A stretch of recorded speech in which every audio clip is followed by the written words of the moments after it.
Hello, what's going on, everybody? BlueCat Ustream back in business, right? Here we are. We've named our winners for 2015, and 2016 is coming very quickly. Actually, we've got a lot of stuff up, and I know you guys are. We already got people entering, which is awesome. The minute we open, we make it the minute we publish the rules and guidelines in the application, people start entering. You know what I mean? It didn't matter what's going on. We were like, people start entering. Um, so we got a lot to talk about tonight. We have a really special guest, the director of photography, Kris Kachikis, director of photography of Dog Bowl, the short that I directed that went to Sundance. He's coming in a little bit. And he's going to tell you about his career, what he's been working on, story, different commercials he shot, and different projects. He's had a few things at Sundance, and his story in Los Angeles. So it should be that should be a lot of fun. And we're having a free entry contest, and going on, and I'm not even sure how it's working, but we have Steve here, and he's going to be, there he is. He's going to be taking your questions and doing the chat and all that stuff while we're talking and everything. So, can you all hear me? Can you all see me? I'm going to just, if you want to start chatting, I'll just, you can let me know. I just want to make sure that you guys are all live. We got Olivia in the background there. You can see her. She's just finishing her work day at BlueCat. That's her crazy ass desk over there. And we've got obviously some Jayhawk stuff, some more comic books. Can't really see it. I just got a few. I got a few Millie the models today that I won on eBay. Millie the model. So I'm excited to get into some Millie. It didn't sound right. But here, it's really nice. Millie the model, right? Hi Danielle, what's going on? Hello.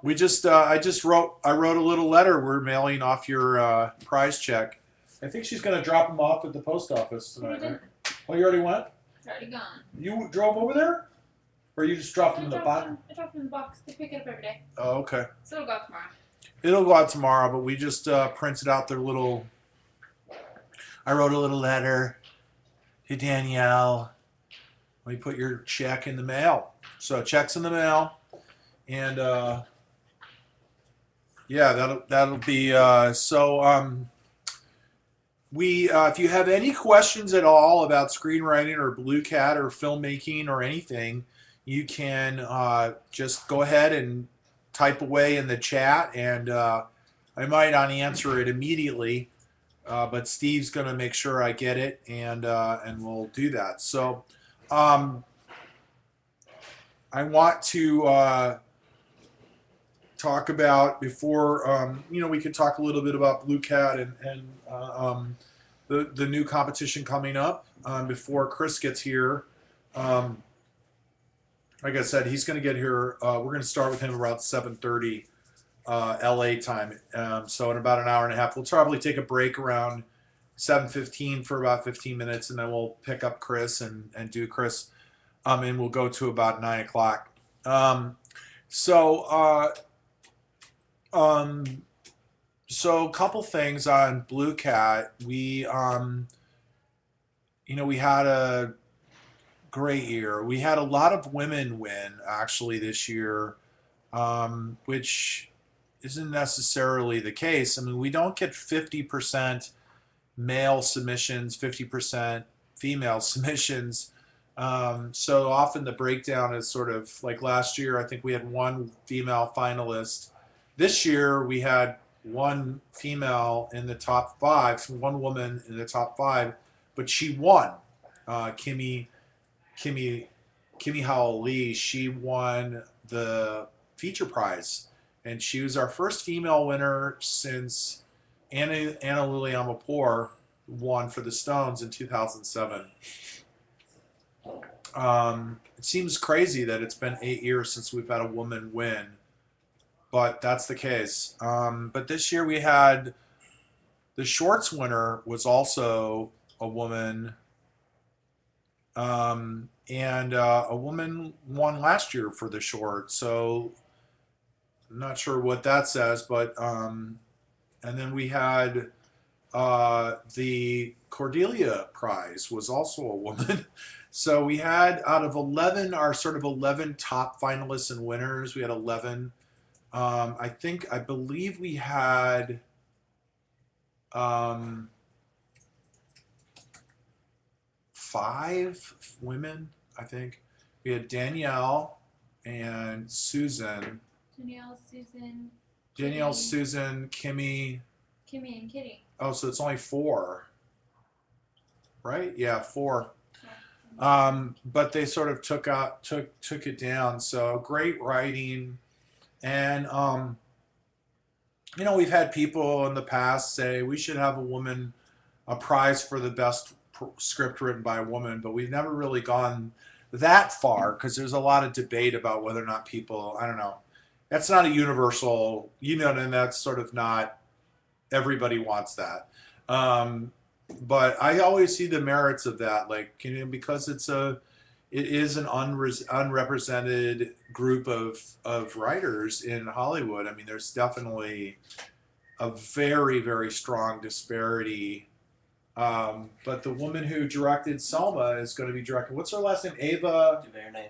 Ava DuVernay is going to be directing Captain Marvel for Marvel, which is really exciting.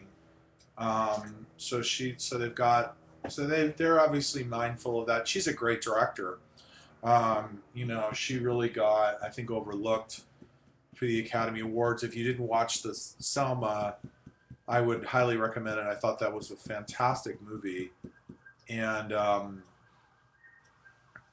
yeah, really good stuff. So, so we have those women. I had a chance to meet with Danielle. She was up at the San Francisco workshop, and we're actually. So I don't know. I think she ate some of my lunch. I'm not sure, but she was a finalist, so I let her eat my food, which I thought, I'm trying to teach, and I don't know. But she was a little hyper because she had just won BlueCat, so she was excited. And then next week I'm going to New York, and I'm going to be meeting with the winner. I'm going to have dinner with Kimmy in New York. She lives in New York City, and I'm also going to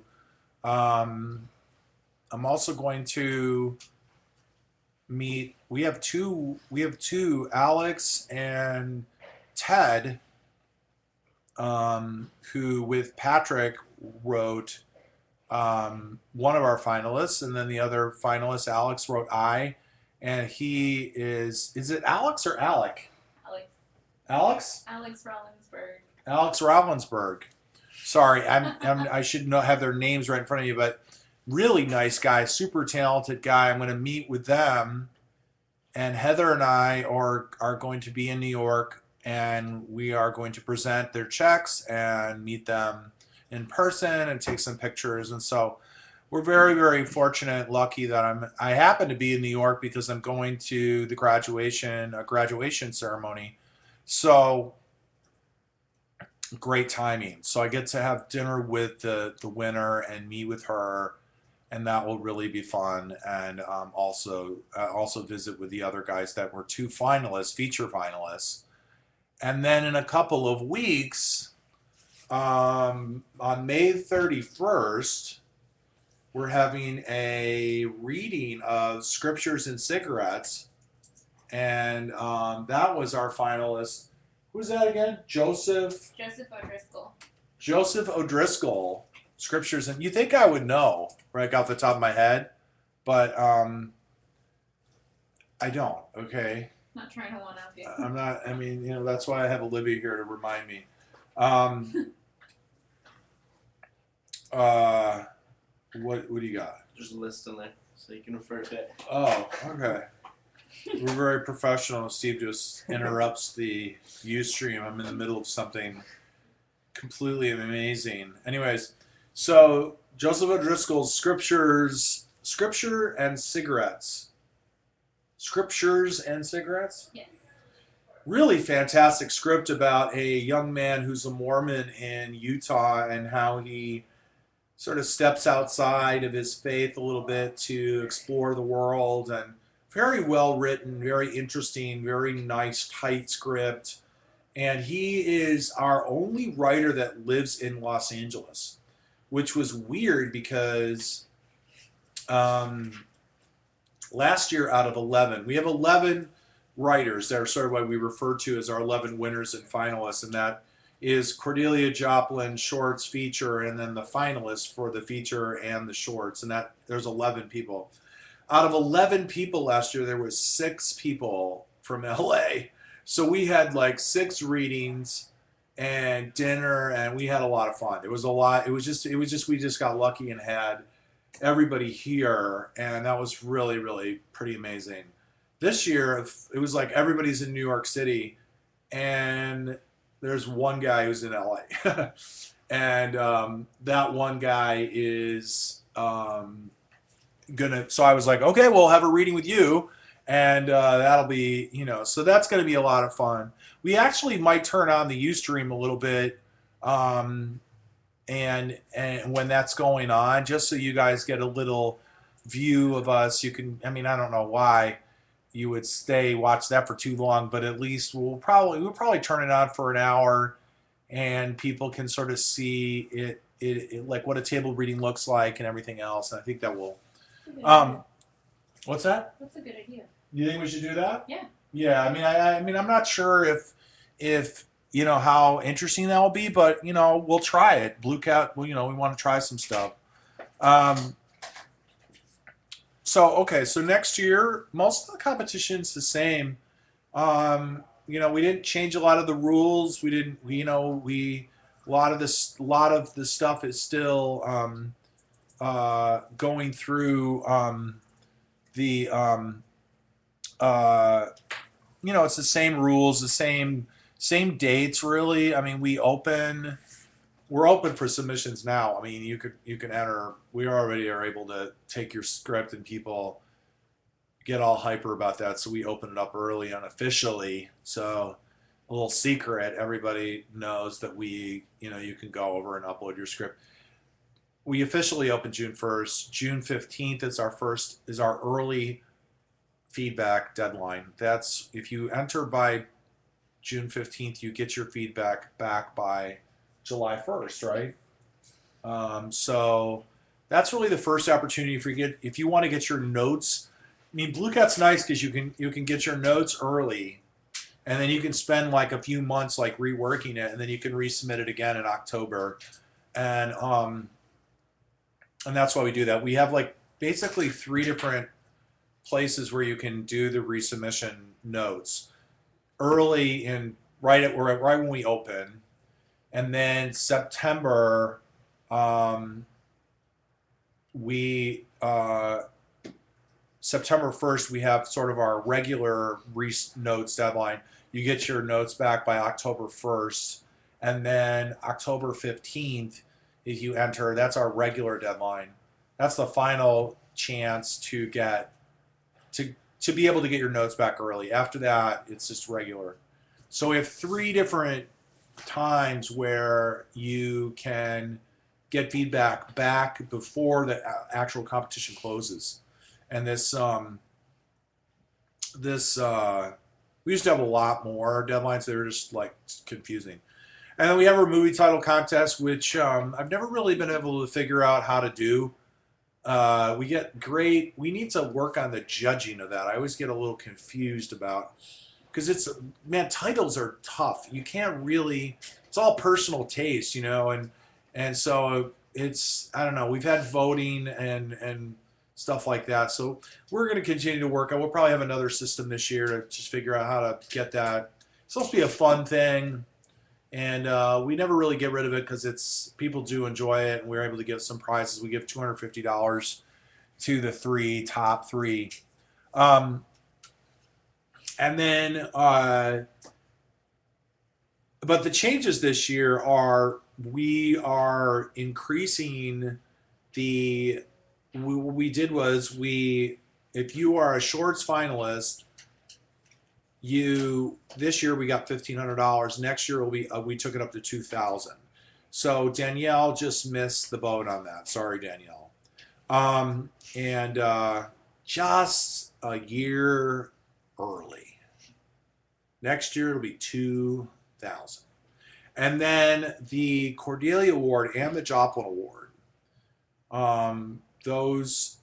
The Cordelia Award, of course, going to the best script from the United Kingdom, the UK, and the Joplin Award goes to the best international script, which is outside of the US, Canada, and the UK. Those awards have also gone up to 2,000. They were 1,500 a week. So we did little bumps with those because we wanted to make them. We wanted to give a little bit more love there. So those were 2,000. And then the really exciting thing that we're really excited about is the Roshan Award. Yay! The Roshan Award is for the best script from India. The best script from India. So if you want to participate in that and be eligible for that, you need to move to Mumbai.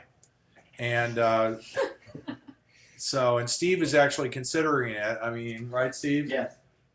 You're going to move to Mumbai? I'm weighing the pros and cons. Okay. You can't win because you work here, so. Yeah, so I wouldn't even do that That's a little because bit, you're yeah. not No, going just to. move. Just go. You're not going to go. Bye. So we it's very exciting. There's a ton of people in India. A lot of them writing in English and great film industry, incredible traditions. The Roshan Award was named after a very old theater. It means brightness. And it's a beautiful award, and it's going to be really, really exciting to reach out to the writers in India and find a really beautiful script there. We had a really beautiful script written by an Indian woman at the San Francisco workshop, didn't we, Danielle? I thought Danielle was a little hard on it. She had her notes were excessive, but I thought it was a beautiful script. So we were inspired to do that, and not from the San Francisco workshop, but we were inspired. We'd been thinking about it last year, and we always want to sort of broaden and outreach and support different places. And Australia is probably next. Australia, New Zealand. We really need to do an award for Australia and New Zealand. I think that is next, and we'll get around to that probably next year or at some point. So. But Roshan Awards. So we have 3 different awards for our sort of international awards, and it's really, really great. I mean, we've had fantastic luck with those. Not luck, but we've just been able to find some really incredible writing, and this year's Joplin Award was our youngest winner ever. I don't know if you guys heard about this, but he is 16 years old, and he wrote a very sophisticated script. I mean, it really is genius, and I couldn't believe it when I found out he was 16, Leonardo, and he is from Sao Paulo, Brazil, and he wrote in English. And he's 16. And if you read the script, I mean, you would never know that this was a 16-year-old boy from Brazil who wrote it. You would never, ever, no one would ever, ever figure that out. So he's great. He won the Joplin this year. The Joplin Award is named after Heather's dog. In fact, if you go online to the Joplin Award, you will find a picture of Joplin. You'll wonder, why is there a picture of a dog on this page, but it's actually named after Joplin, who's Heather Shore's dog. Heather's the one of the was my partner in BlueCat, and she has been with BlueCat for about 11 years now. And we love her dog Joplin, and that's the name named after because the competition was named after my cat that passed away in 1998, in the spring of '98, and then later on that year we started BlueCat. I named it after my recently deceased cat, my big black tomcat. So some people know that, and some people don't. There's Blue right there. There's Blue. He's just sitting there. He was a baller. He would just hang out and just look at stuff, and no one would ever screw with him because he's really big. I mean, you can't really see in that picture, but he's got these big muscular. See how muscular his arm is? It's like he could punch you. You know, it's just like, you know, and it would be like, or he would just go like that with his claw, and it would be like, wow. Hey, Mike. So Blue and then Kitty Percy, who won the Cordelia Award for Butter Side Up, a very, very intelligent script, very witty, had such a lovely spirit to it. She's a brilliant writer. She's in London, and she won the Cordelia Award. She was our first woman to win the Cordelia Award, so that was nice, and that was because it's named after Cordelia, the character from King Lear. It was nice we finally had a woman pop up there. I think that's the fourth year in a row for that, and very exciting. So we have a lot of we had the writing was so good this year. The writers are so talented, and you know, just really excited for everybody. So we will be, you know, FYI, I know it's March, well, it's May 13th. So 17, like 2 weeks from now, we officially open. So we're already open, but we're already starting to do that. But we, you know, we're really trying to move. What we want to do is we also changed when we're announcing some stuff. We're trying to create a longer gap between when we announce. It's a long year, and we would love to have the winners sort of have a couple months, and then we start up. So we're aiming in the next couple of years to open on July 15th. That's our ultimate goal. We want to be July 15th and November 15th. And so next year, I think we're going to be able to make a jump and go to June 15th and start moving towards that. I don't think we're going to go all the way a month.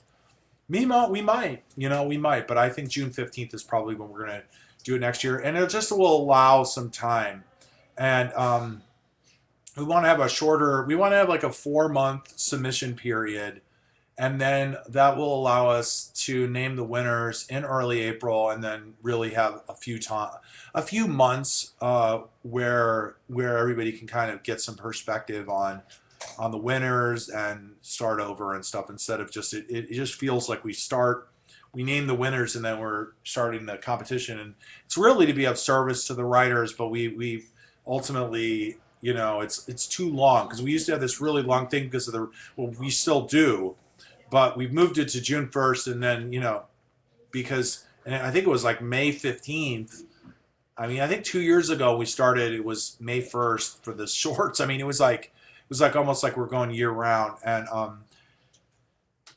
you know, it allows people to work on their scripts and resubmit their scripts, which a lot of the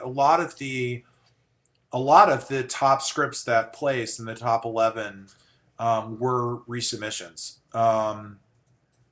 and so people do bring back their stuff, but they can do that in a 4-month period, and that's what we're moving towards. But so it moves forward, but now this year will be fun because we started the Ustreams a little late last year, and this year we're going to be able to do them throughout the year. We're going to get different guests.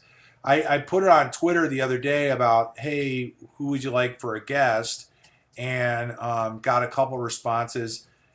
I mean, I think I would love to, because I'm in LA. I can get people that might be interesting to you. You know, writers of certain movies, or you know, maybe some, I don't know, some agents or some producers or some talent, some professors or something. I don't know. People, we could get some interesting people. I mean, we're going to definitely think about it over here and see who we can get that would be willing to. I mean, there's a lot of people. There's somebody, maybe some people from the WGA, and who'd be willing to come over and sit with us, and because we really would like to have some content, not just to rely on me and you guys talking, which we always will do that, but obviously, um, you know, it's nice when we have our guests. So we do have a couple questions, and like I said earlier, if you're just joining us, if you have any questions you want, you can just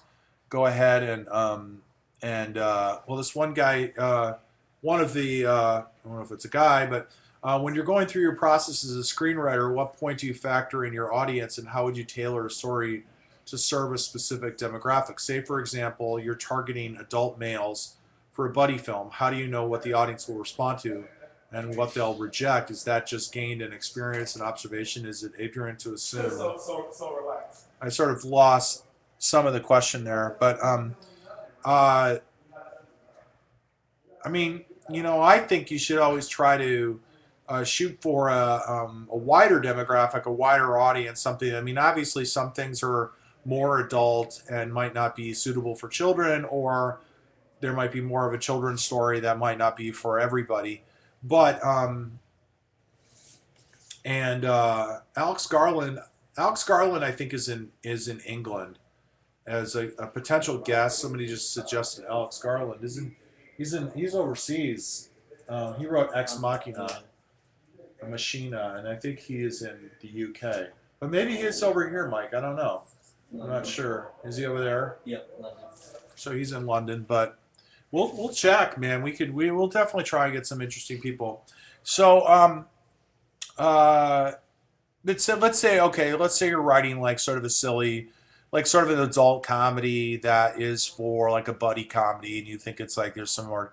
I mean, it's obviously, you know, you're going to be conscious of the audience and like what you think that they would find funny, right? I mean, I think it's sort of an obvious answer. I don't think I'm going to come up with anything clever. If you're thinking, well, I want to tailor my script towards adult males, then I would think, well, what would they think is funny? What would they think is sexy? What would they think would be interesting to them? And I would study movies that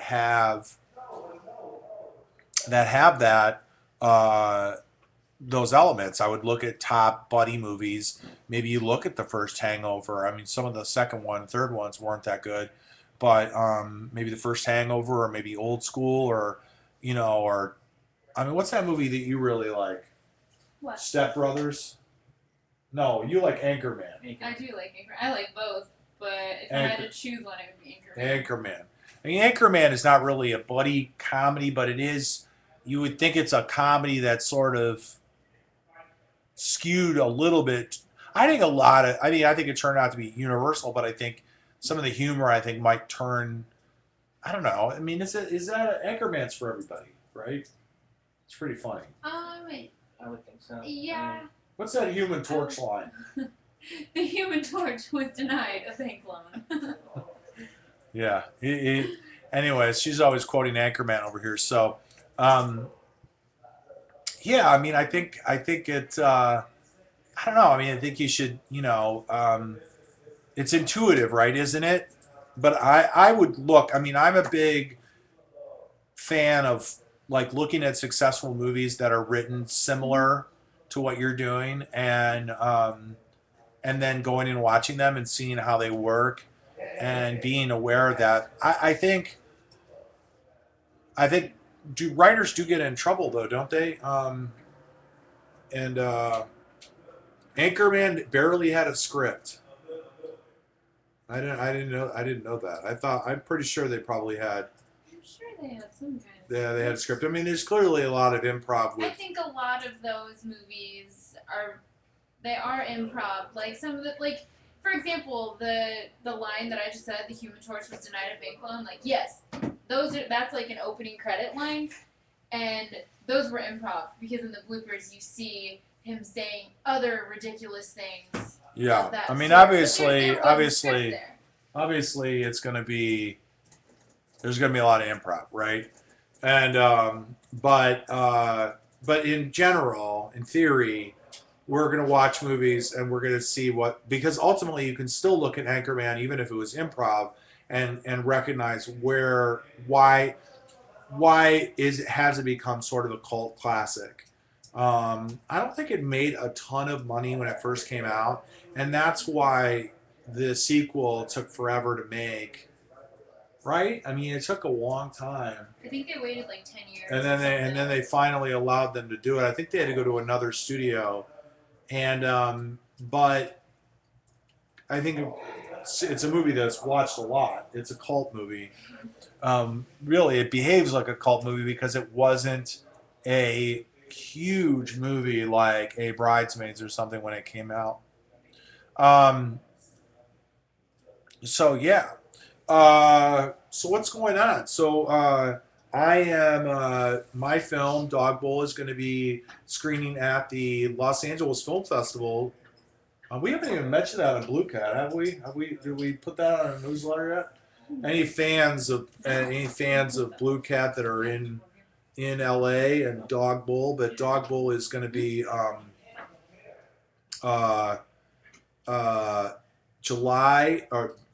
Sunday, June 14th, 9:30 down at the LA Regal Live. The Regal Cinemas at LA Regal, Live. yeah, the Regal Cinemas at LA Live, down by the Staples Center. It's gonna be a lot of fun. So we'll have information about that, but that we'll keep people ask about that. You know, the other thing we had going on today was a free entry winner so you receive a free entry for the competition this coming year, the 2016 competition, and what's that? Is it a short? Is that what it is? Should Do you guys know if it's a short or a feature? I don't know. I can ask her.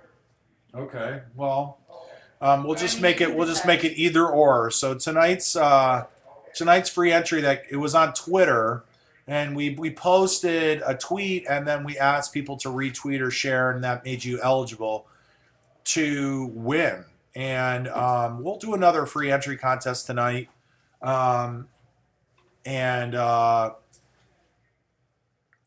So tonight's winner is Miss KP at KP Memphis 10. On Twitter. And on Twitter, that's her Twitter handle, KP Memphis 10. And we will announce that on Twitter and reach out to her and let her know that she won. So congratulations. I'm not sure if we were supposed to necessarily announce that just now. Oh, maybe not like right now, but both. That's all right. Maybe you should have told me. On a side note, next time give me a. On a side note. Are you leaving? Yeah. What are you gonna do tonight? Go home and probably eat a whole pizza by myself. Really? Yeah. Why are you gonna order? You're psyched to order pizza tonight? I don't know. Maybe. I didn't feel good yesterday, so I'm Oh. kind of on the fence about it. So you're going for the pizza tonight? Maybe. That's cool. I might go on a run first, and then. That's perfect. Go run for 3 Hammer. run for Hammer 3 miles, pizzas. and then what do you order? I normally go to Village Pizzeria in Larchmont. Oh, And that's a good one. It's like get a New York style yeah. pizza. I get a Sicilian with sausage and pepperoni and. You know she's gonna get it now that she's like talking about it. Well, okay, I'll see you tomorrow. Everyone say goodbye to Olivia. There's Olivia. She's leaving. Bye. Steve I hope is. you all have pizza later or right now or both. Yeah, everybody get your pizza out. Both. And there's Steve over there. Steve is. Steve actually had to drive his friend to the airport. This morning. He had to drive his friend to the airport at what time? I woke up at 3:30. Okay, he woke up at 3:30, and he drove his friend to LAX, and then he came to the office, came to the BlueCat office. What time? Got here at 6. So what did you do? Went over to that couch or futon. Slept till 9:30. Oh, you slept for 3 hours. About 2.5 probably. Right, and then Olivia came and woke you up. Yeah. Wow. So he's been here all day. Like literally. And then I made him stay because I know he has some fans on Ustream. So and Heather likes to creep on him too. So yeah. So Steve's here and he's going to be hanging out. We should have a free entry contest. And what we'll do is, why don't we do this? For the next few minutes, just put your ideas for a free entry contest, like name the best da-da-da-da film who did whatever, or what's the weirdest scene in, something like that. And put something in there, and then in a few minutes I'll announce it, and then we'll take it up to the top of the hour, and everyone can put down their. And this is for 2016 coming up. We officially opened June 1st. We're open right now for submissions. You can enter already, but June 1st really, and then June 15th is when. If you get it in by June 15th, we'll give you the famous BlueCat analysis. July 1st, right? July 1st? Yep. July 1st. July 1st.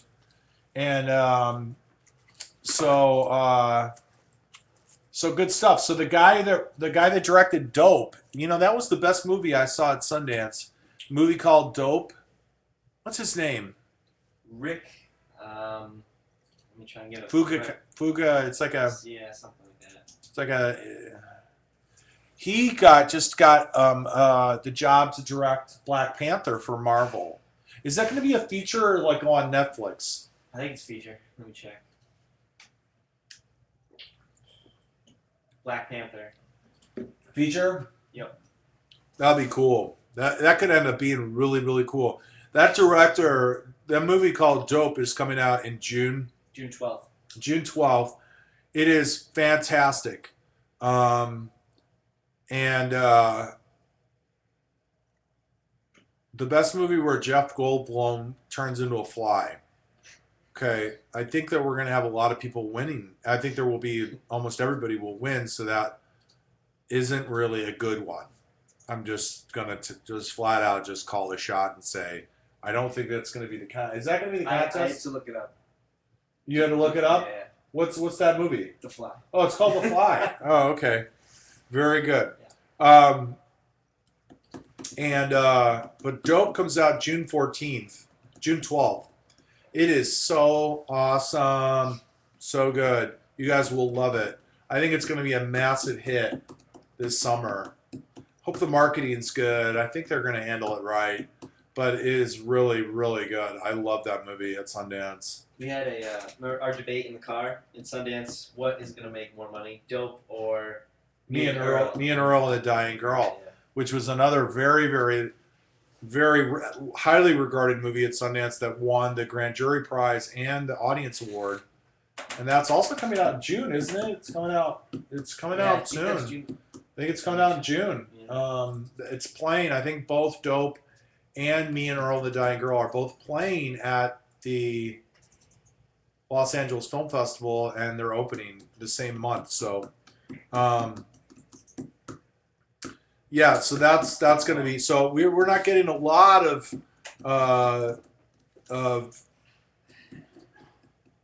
ideas for contests. So anyhow, we will. Maybe we should pick up our own. Well, I mean, what are you thinking? I mean, we both saw Avengers, and both Steve and I didn't like Avengers that much, and I don't know.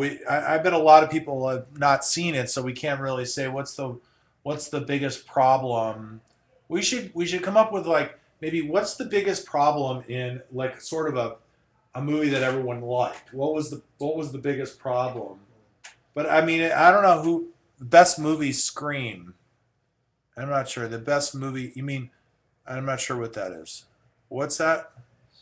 The best movie scream. Oh, you mean where people scream the best? Well, we try and do something that's related a little bit to like break cracking story and writing scripts and stuff. So just naming like a performance is sort of fun, but we'll try to find something that just, and not everyone maybe has seen Guardians of the Galaxy, for example, or Frozen. But you could say, what's the biggest problem in Frozen, and then do a free contrast on that. What do you think about that?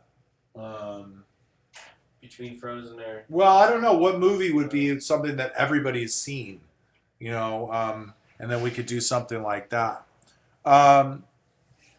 So we, you know, we are. I think we're gonna do. What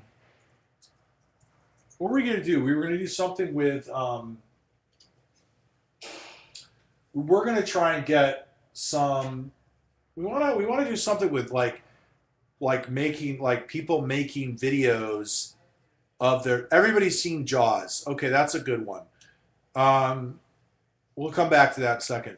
We want to do something where people make show like they do little tours of where they write with their iPhone, something like that, and then you know like maybe the best one every like we do something like give out like a free entry to like the best one, but you know like doing something where you know you have like a little 15-second Instagram. What do you think about that? I like that. I just came up with that.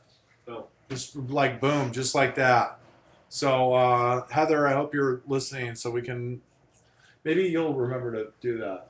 We should have like one of those things where people this is where I write, and it's like you know I bet it would be really weird. People have strange stuff. We had when we redesigned our website, we actually had people send in pictures of where they write, and some of those pictures are still on the website. Not too many, but we got some really interesting pictures. Okay, so Jaws. I can list off the top 15 movies From the last list. year? No, just from that most people have seen. Oh, the most watched movies. Yeah. Okay, well, go for it. Back to the Future. Back to the Future. I can't remember Back to the Future. The Wizard of Oz. The Wizard of Oz. Dirty Dancing. Dirty Dancing. Forrest Gump. Titanic. Wait E.T. a minute, hold on. Okay. Forrest Gump, E.T., Titanic, Shawshank Redemption. Shawshank, Gone with the Wind. Gone with the Wind. Grease, The Lion King, Pulp Fiction. And Ferris Bueller's Day Off. Star Wars. And Finding Nemo. Wow. I mean, those are really good movies. I mean, people have seen those movies. And Jaws, We but- can't really get all geeky with Star Wars or Pulp Fiction. I think those are too fanboy-y. Yeah. I mean, those are like been dissected like crazy. How about Shawshank? Shawshank's another one that's sort of the like almost like a cliche, Okay. like favorite movie of people. I was thinking like, well, what were the last couple ones? The last couple ones were Ferris Bueller's Day Off, The Lion King, Finding Nemo. Like before that. Gone with the Wind, Grease, E.T., Titanic. Grease, E.T. I like Titanic. Titanic is a movie that I think people disparage, but it was like it's such a monster movie. What I'm going to do is I'll announce the contest. We'll go until the Magical Negro. Yeah, I know that is lame. I agree. So that's why we're not going to pick Shawshank. All right, or how they overcome writer's block. So these are questions. How they overcome writer's block. Well, what was somebody said last night? They said, glue your, like Stephen King says, ass glue, like glue your ass to a chair, and that like, I don't know. Writer's block is really, it's mostly emotional and mostly people, they just need to get in the chair and put their fingers on the thing and start writing words. They are just words. So, how many drafts before the final script? Well, that can be 20 drafts. It's definitely more than 5, I think. I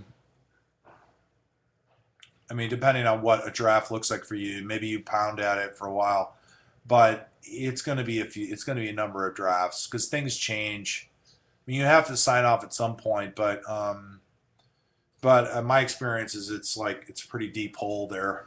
So, all right. So, Titanic is the movie that what we should do is give us, and this is to receive a free entry. There's only like 13 people on the Ustream, so you guys are just awesome right now. I wonder why there's only 13. Like there used to be there was like 60. Did we not promote this very well, or We did all day yesterday. yeah, we promoted it all day. Maybe it's just a bad time, or I'm not sure why. I don't know either. It's weird. Maybe they're like somebody leaked out. Oh, it's just gonna be Steve and Gordy, and they're like, oh. You like the Will Ferrell poster out in the hallway too, behind me? It's pretty rad. Heather was always worried that we didn't have anything in the background that looked cool. It was always sort of boring.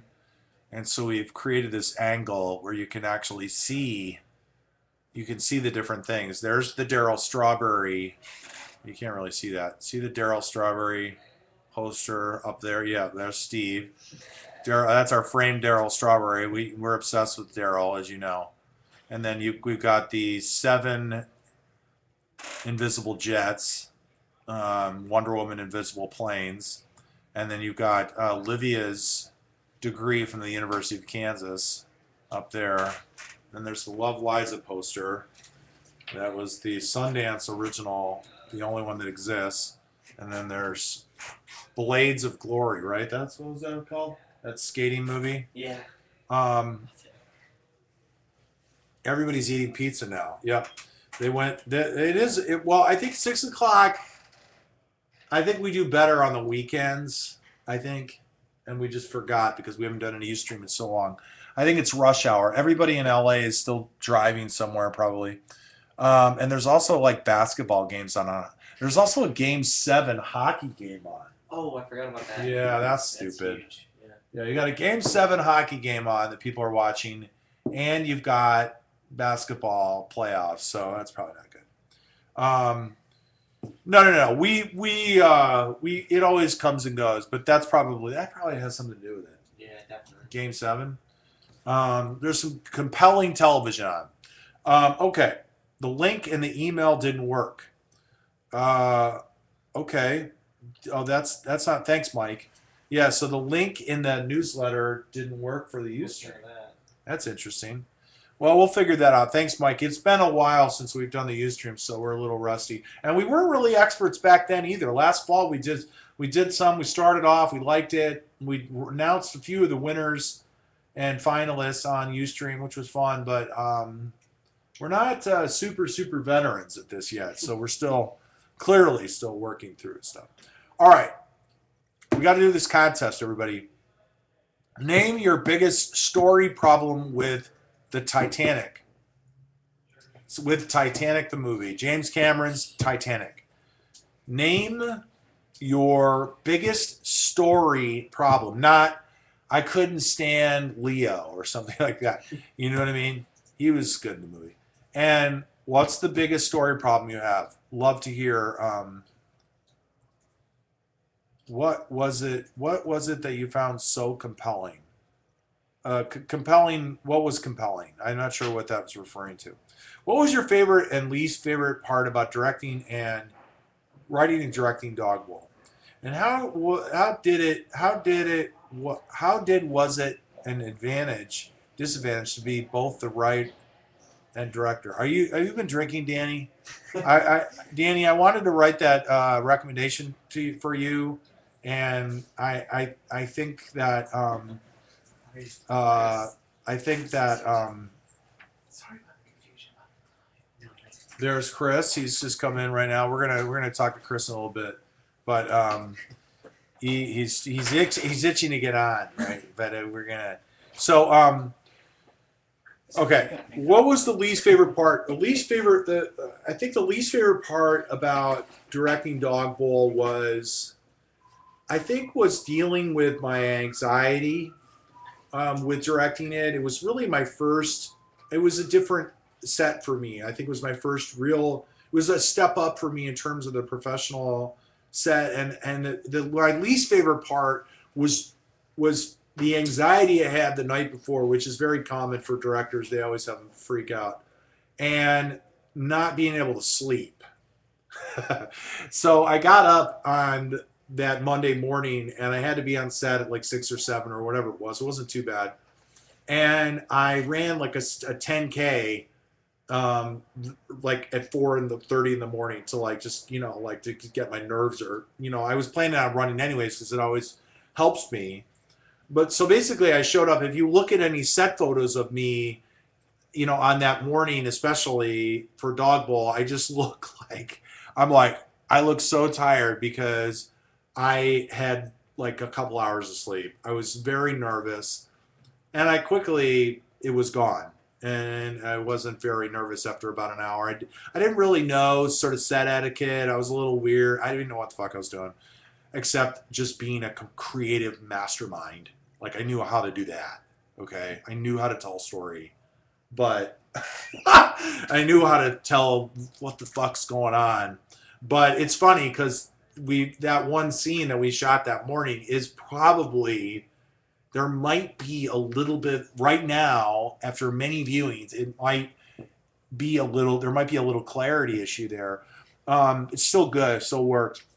But that's all. Like, probably the least favorite was just my nerves and the fact that it came on out of nowhere. I swear to God, I didn't even know. And then it was like 10 o'clock. I laid down on Sunday night, and it just hit me like a fucking suitcase landed on my head. I was like, all of a sudden I was like, oh my God. Like, it was just like, I didn't even anticipate it. You would think it would, you know how you're nervous and stuff. It's sort of, you're aware of it. It just starts building for like 3 weeks leading up to something. This was like really weird. It was just suddenly, it was like the reality was like, oh my God, what am I gonna, like, I don't even, I was like all weird.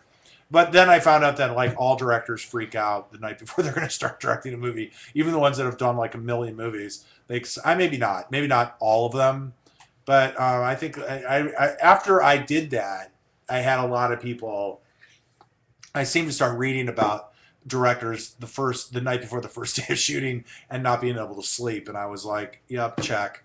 So that was my least favorite part, probably, that right off the top of my head. Because what was my most favorite part? My most favorite part of directing Dog Bowl. I'm just talking about the set. We'll just narrow in on that. I mean, the best part about writing, the least favorite part about writing is always, when you're in that despair and you haven't figured out how to make it really great yet. I mean, that's obviously, it's normal, so I don't know if it's my least favorite. I don't really care because I just respect it as part of the process. You sort of acknowledge it. Does it feel like fucking, yay? No, but yeah. But the most favorite part of directing Dog Bowl on set was, I don't know, being able to talk to my talent. We had a lot of things that were great. We had a lot of crew that were amazing, and it was really great. There was a lot of things running that were like, it was just good.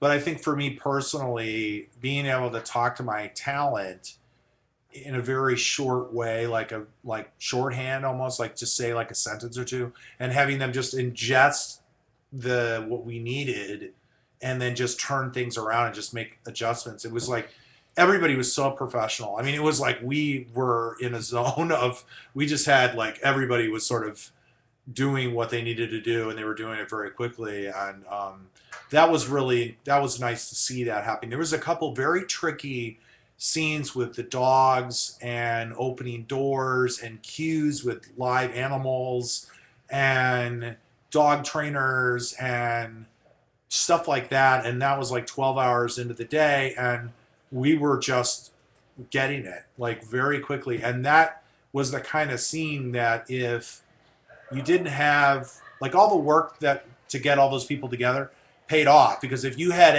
anything sort of wobbling there, it would have been like a 4-hour time to try and do the scene. We would have been there. We wouldn't have even gotten anything. We wouldn't have been able to finish that day.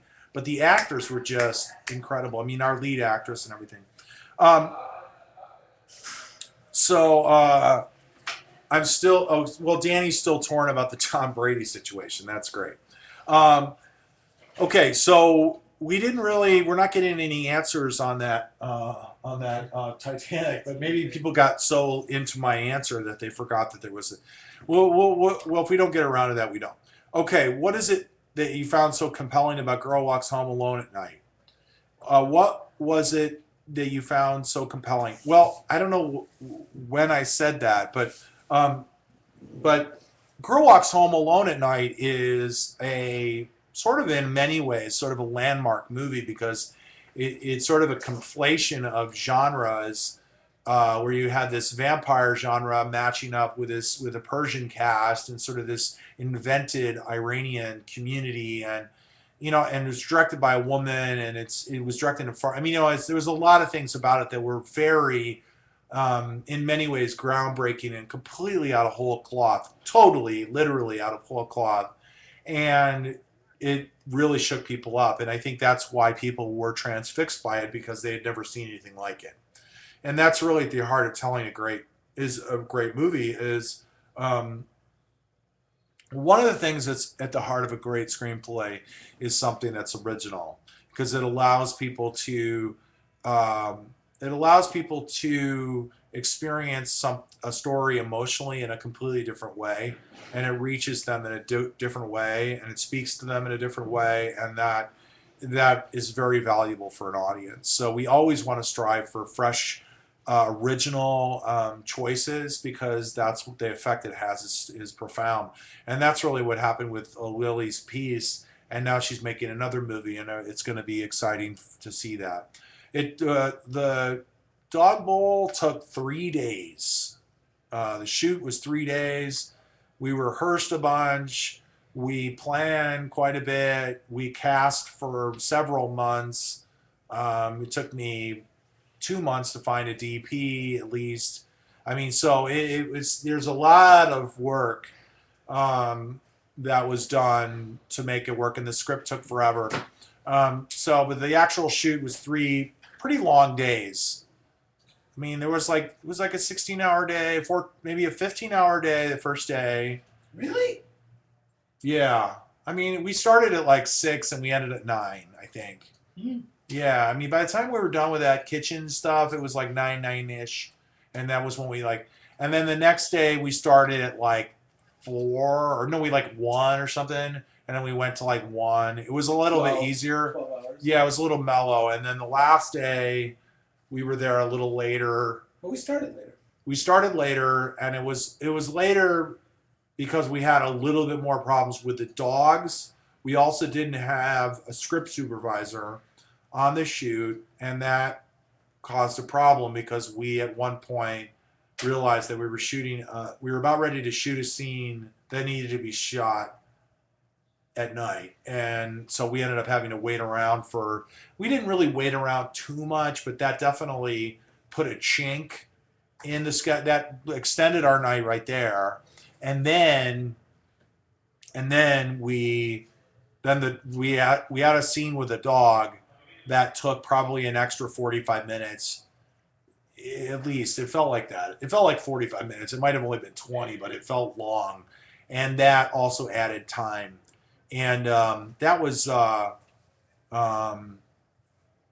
we're going to need a few more answers on Titanic to actually give out a free entry. So we might not get around to that this time, but because Kris got here, we might just go into that. But we'll be a little more organized next time with that. And if you want to keep giving Titanic answers, if I can get 8 answers on the Titanic question, I'll give you a free entry. Let's get some answers. What's the worst story problem in Titanic? And you have until 9. You have about 2 hours to answer, and Steve will keep track of your answers. let's get eight answers from 8 different people. Yeah, so that extended that day a little bit. I would have liked to learn more backstory on the Jack on the Titanic. That's a good though. So you have 2 answers. You're gonna keep track. We need 8 answers. Yeah. That's a good one. How much improvisation was on Dog Bowl, and how do you handle talent who want to modify the script? We didn't have any improvisation on Dog Bowl. It was all scripted. We worked with the talent, with the lead actress, with the DP, with everybody chimed in at some point on the script, because the script was, that was just how we rolled. It was the story was very delicate, and everything, all the dialogue needed to be the way it needed to be, because the story was it's a short, so there was a lot of story being sort of like a mini movie jammed into a short. Probably too much narrative in the short, and so we needed to be very precise, and so everything was scripted, and nobody wanted to. Well, I mean, anybody who says, "Hey, why don't you change this line?" The last we had table readings, several table readings. The last table reading we had was about maybe 6 or 7 weeks before we shot. It was right down to the wire, and we still hadn't totally figured out some stuff. Everybody at the table is saying, "Hey, this line doesn't sound right," or "How about this?" or and this was coming from crew, cast, whatever. And I'm open to that, because I know that ultimately I'm the one no one's gonna force me. And I want, if I've got a table of people going, this isn't really working, and then we're trying to figure out a line, so that's fine. I mean, on set, it just was not how I developed this piece, and it's not really how, in a perfect world with me, by the time we're getting to a set, all the actors have rehearsed with me. We all have the script. And we don't have a broken script. I mean, in an ideal world, we locked Dog Bowl. Everybody loved that script, and we knew we had all worked on that script together to make it work. We did not have any lack of confidence in the fact that we knew we wanted to shoot the movie we had written. So there wasn't anybody on set going, this is, like they had never seen the script before, or the script was falling apart. I mean, it really was a strong argument for locking the script, before you shoot. It's like, I understand why people start to like, oh, let's start fixing things. If your script isn't there and you're shooting, it's a nightmare, and that's why I think most of Dog Bowl, pretty much all Dog Bowl, we were happy. Nobody was like being like, hey, wait a minute, this doesn't make any sense, and what about over here? And we really didn't have any of that, because we'd already had all those discussions. We'd already had the rehearsals and the table readings, and all those things were worked out before we actually started to spend money. Before we were actually on set, and people were like, okay, here we go. We only are in this location for this amount of time, and we never had any of those issues because we'd spent all the time before we shot. So, was there an unanticipated moment during the actual shoot that you had to compensate for, or you found a eureka in the bathtub moment? Well, there's also, I can't really recall, there's probably something, but there's a lot of moments that you have where you're like, hey, why don't you hold this? And, and suddenly it's like, stand over there. And it's just like, oh, why don't we have that go over here? And everybody's sort of contributing that way. And it was an actor who said, hey, wait a minute, this scene needs to be shot at night. We really can't do this. And it was like, we were all like, whoa, I guess we needed a script supervisor. And so there was things like that corrected, but we also had, we had some stuff in this restaurant where we changed, like, okay, why don't we have you do that, and you do this, and why don't you do this instead of what we wrote? And it was a little bit of that, but they were, and those sort of things, those sort of fixes, were really driven by environment and just getting into the thing a little bit more. But there wasn't as much as you would think because of the rehearsal process and the workshop process. So anyhow, all right. Well, what we're gonna do is we will take a break. We'll come back in about 15 minutes. I'll get Kris in here, and we will do a little breaky, and then we'll come back around. It's 10 after. We'll come back at 25 after. and we'll talk to Kris Kachikis. Okay, everybody, and you'll be really psyched to hear from him and do that. So we'll see you in about 15 minutes. Okay.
Okay, Do you want me in here? what's going on? So back, man. There's a lot of people working late in the BlueCat production building.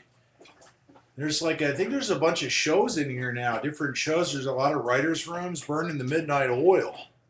I'm like surprised. It's like 7:30 here, and it's like there's a lot of people still in the building. I guess they're so they're really, you guys have really been going off on this Titanic stuff. I started a brush fire, didn't I? Started a brush fire. So who won the hockey game? Ooh, they're tied at the end of the hockey game. They're going to go into overtime. Game 7. That's brutal. Dodgers are, and this is the hockey. So, anyways, we have the DP, Kris Kachikis from Dog Bowl here, and we're going to bring him in right now. So you can come on over, Kris. Slide in. Yeah, there's Kris Kachikis, everybody. Hello. Steve, why don't you clap, dude, for Kris? Yeah, you can come on a little bit closer and you can see how that works. There's Kris. So you didn't look. There's the camera, but you can also just talk to me too. Okay. So great, Kris. Great to be here. Yeah. He's we're excited. We have our LA. We were all up at Sundance, and Kris has been at Sundance with films 2 times before. Yeah. Right? Yeah. Is it 2? Two, right. One short. You directed a short that went to Sundance. Yep. Very early. Yep. 97. And then you were the DP on a feature that was in competition at Sundance, Which I think was 2007. Right. So you've been up there. You have relationships, and in many ways you probably helped the dog will get in because people, you have. So anyways, here's Kris. And so, Kris, you have been in LA how long? 21 years in October, I think. Nice. Yes. So, and where did you tell everybody? Most people on the Ustream are people that are amateur filmmakers, just getting started, would like to make films, writers primarily. So, tell us where. Should I give you like a little where you went to when? school, and then you came here, and you're like LA. And, Okay. Real quick, I started my filmmaking life in Wisconsin, where I went to high school. And in high school, my buddies and I were making films and using paper route money literally to buy video cameras and do that sort of stuff. One good friend is a guy named Jim Frona, who is also a cinematographer now. We both ended up being cinematographers. Via writing, we wanted to be writers, and still are writers in our own way, and contribute when we can. And Jim just recently did the TV series Transparent, so he shoots that, and he's having great success at that. And like, you were in high school together. We were in high school together, like making films together. Where in Wisconsin? In Milwaukee, Nice. At a school called Pius XI High School, nice Catholic high school. Nice. And then Jim and I both went to Madison, Wisconsin for college. Nice. Jim transferred out and went to NYU, and I stayed in Madison. You majored in Halloween costumes and beer? Yes, or exactly. something like Exactly. That. A double major. Double major. Scalping Badger football tickets and hockey tickets. Right. So we could get into the games. Nice. And then beer drinking and, a little Halloween in there. A little Halloween great stuff. Halloween Yeah, they do. Party, right? They do, yeah. They're known for back that. when you went, it was probably really good. It was and now crazy, now it's a little bit more. They clamped it down. Probably some after all the property damage. But so Jim went to NYU, and then I finished up in Madison, and we were like still writing, talking about writing, and then I finally moved out to New York City and writing with Jim, and we wrote like 5 terrible screenplays together. When was that? I graduated from Madison in 90, and so then in 90, like 3 weeks later, I was in New York City. And I was supposed to have a writing internship on a soap opera called Loving. Did you ever hear this? No. Okay. You remember Loving? I remember that soap opera. Right. So I got an internship over spring break on Loving. and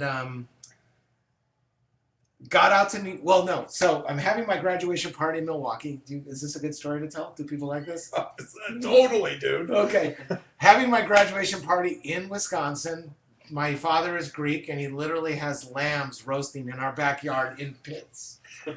And I'm moving to New York the next day. And the FedEx truck pulls in front of our driveway in Milwaukee.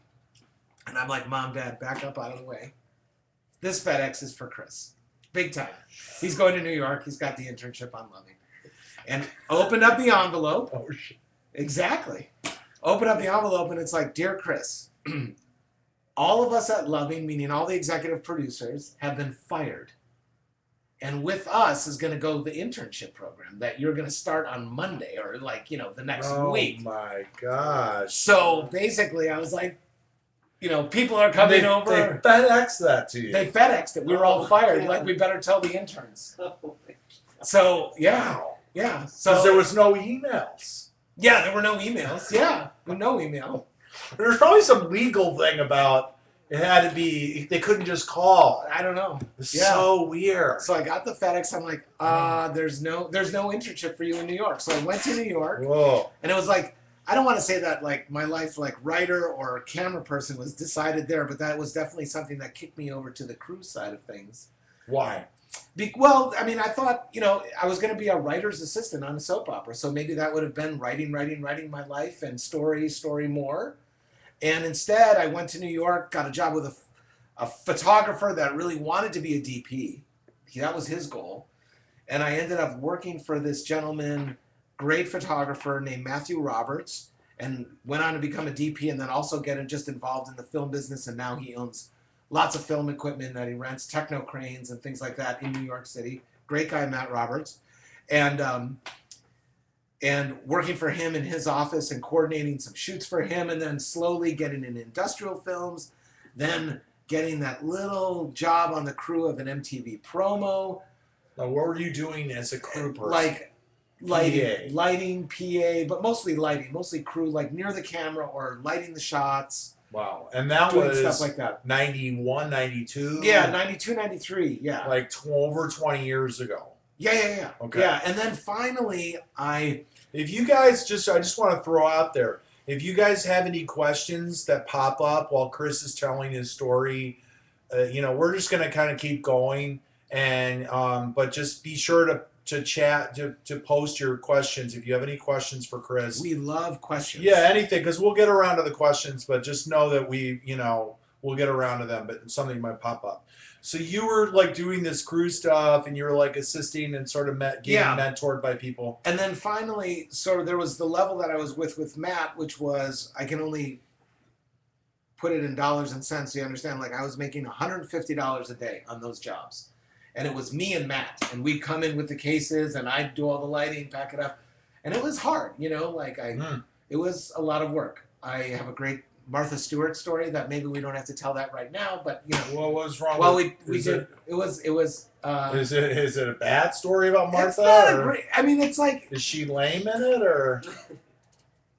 she yelled at me for dragging gravel from her driveway in my shoes into her house.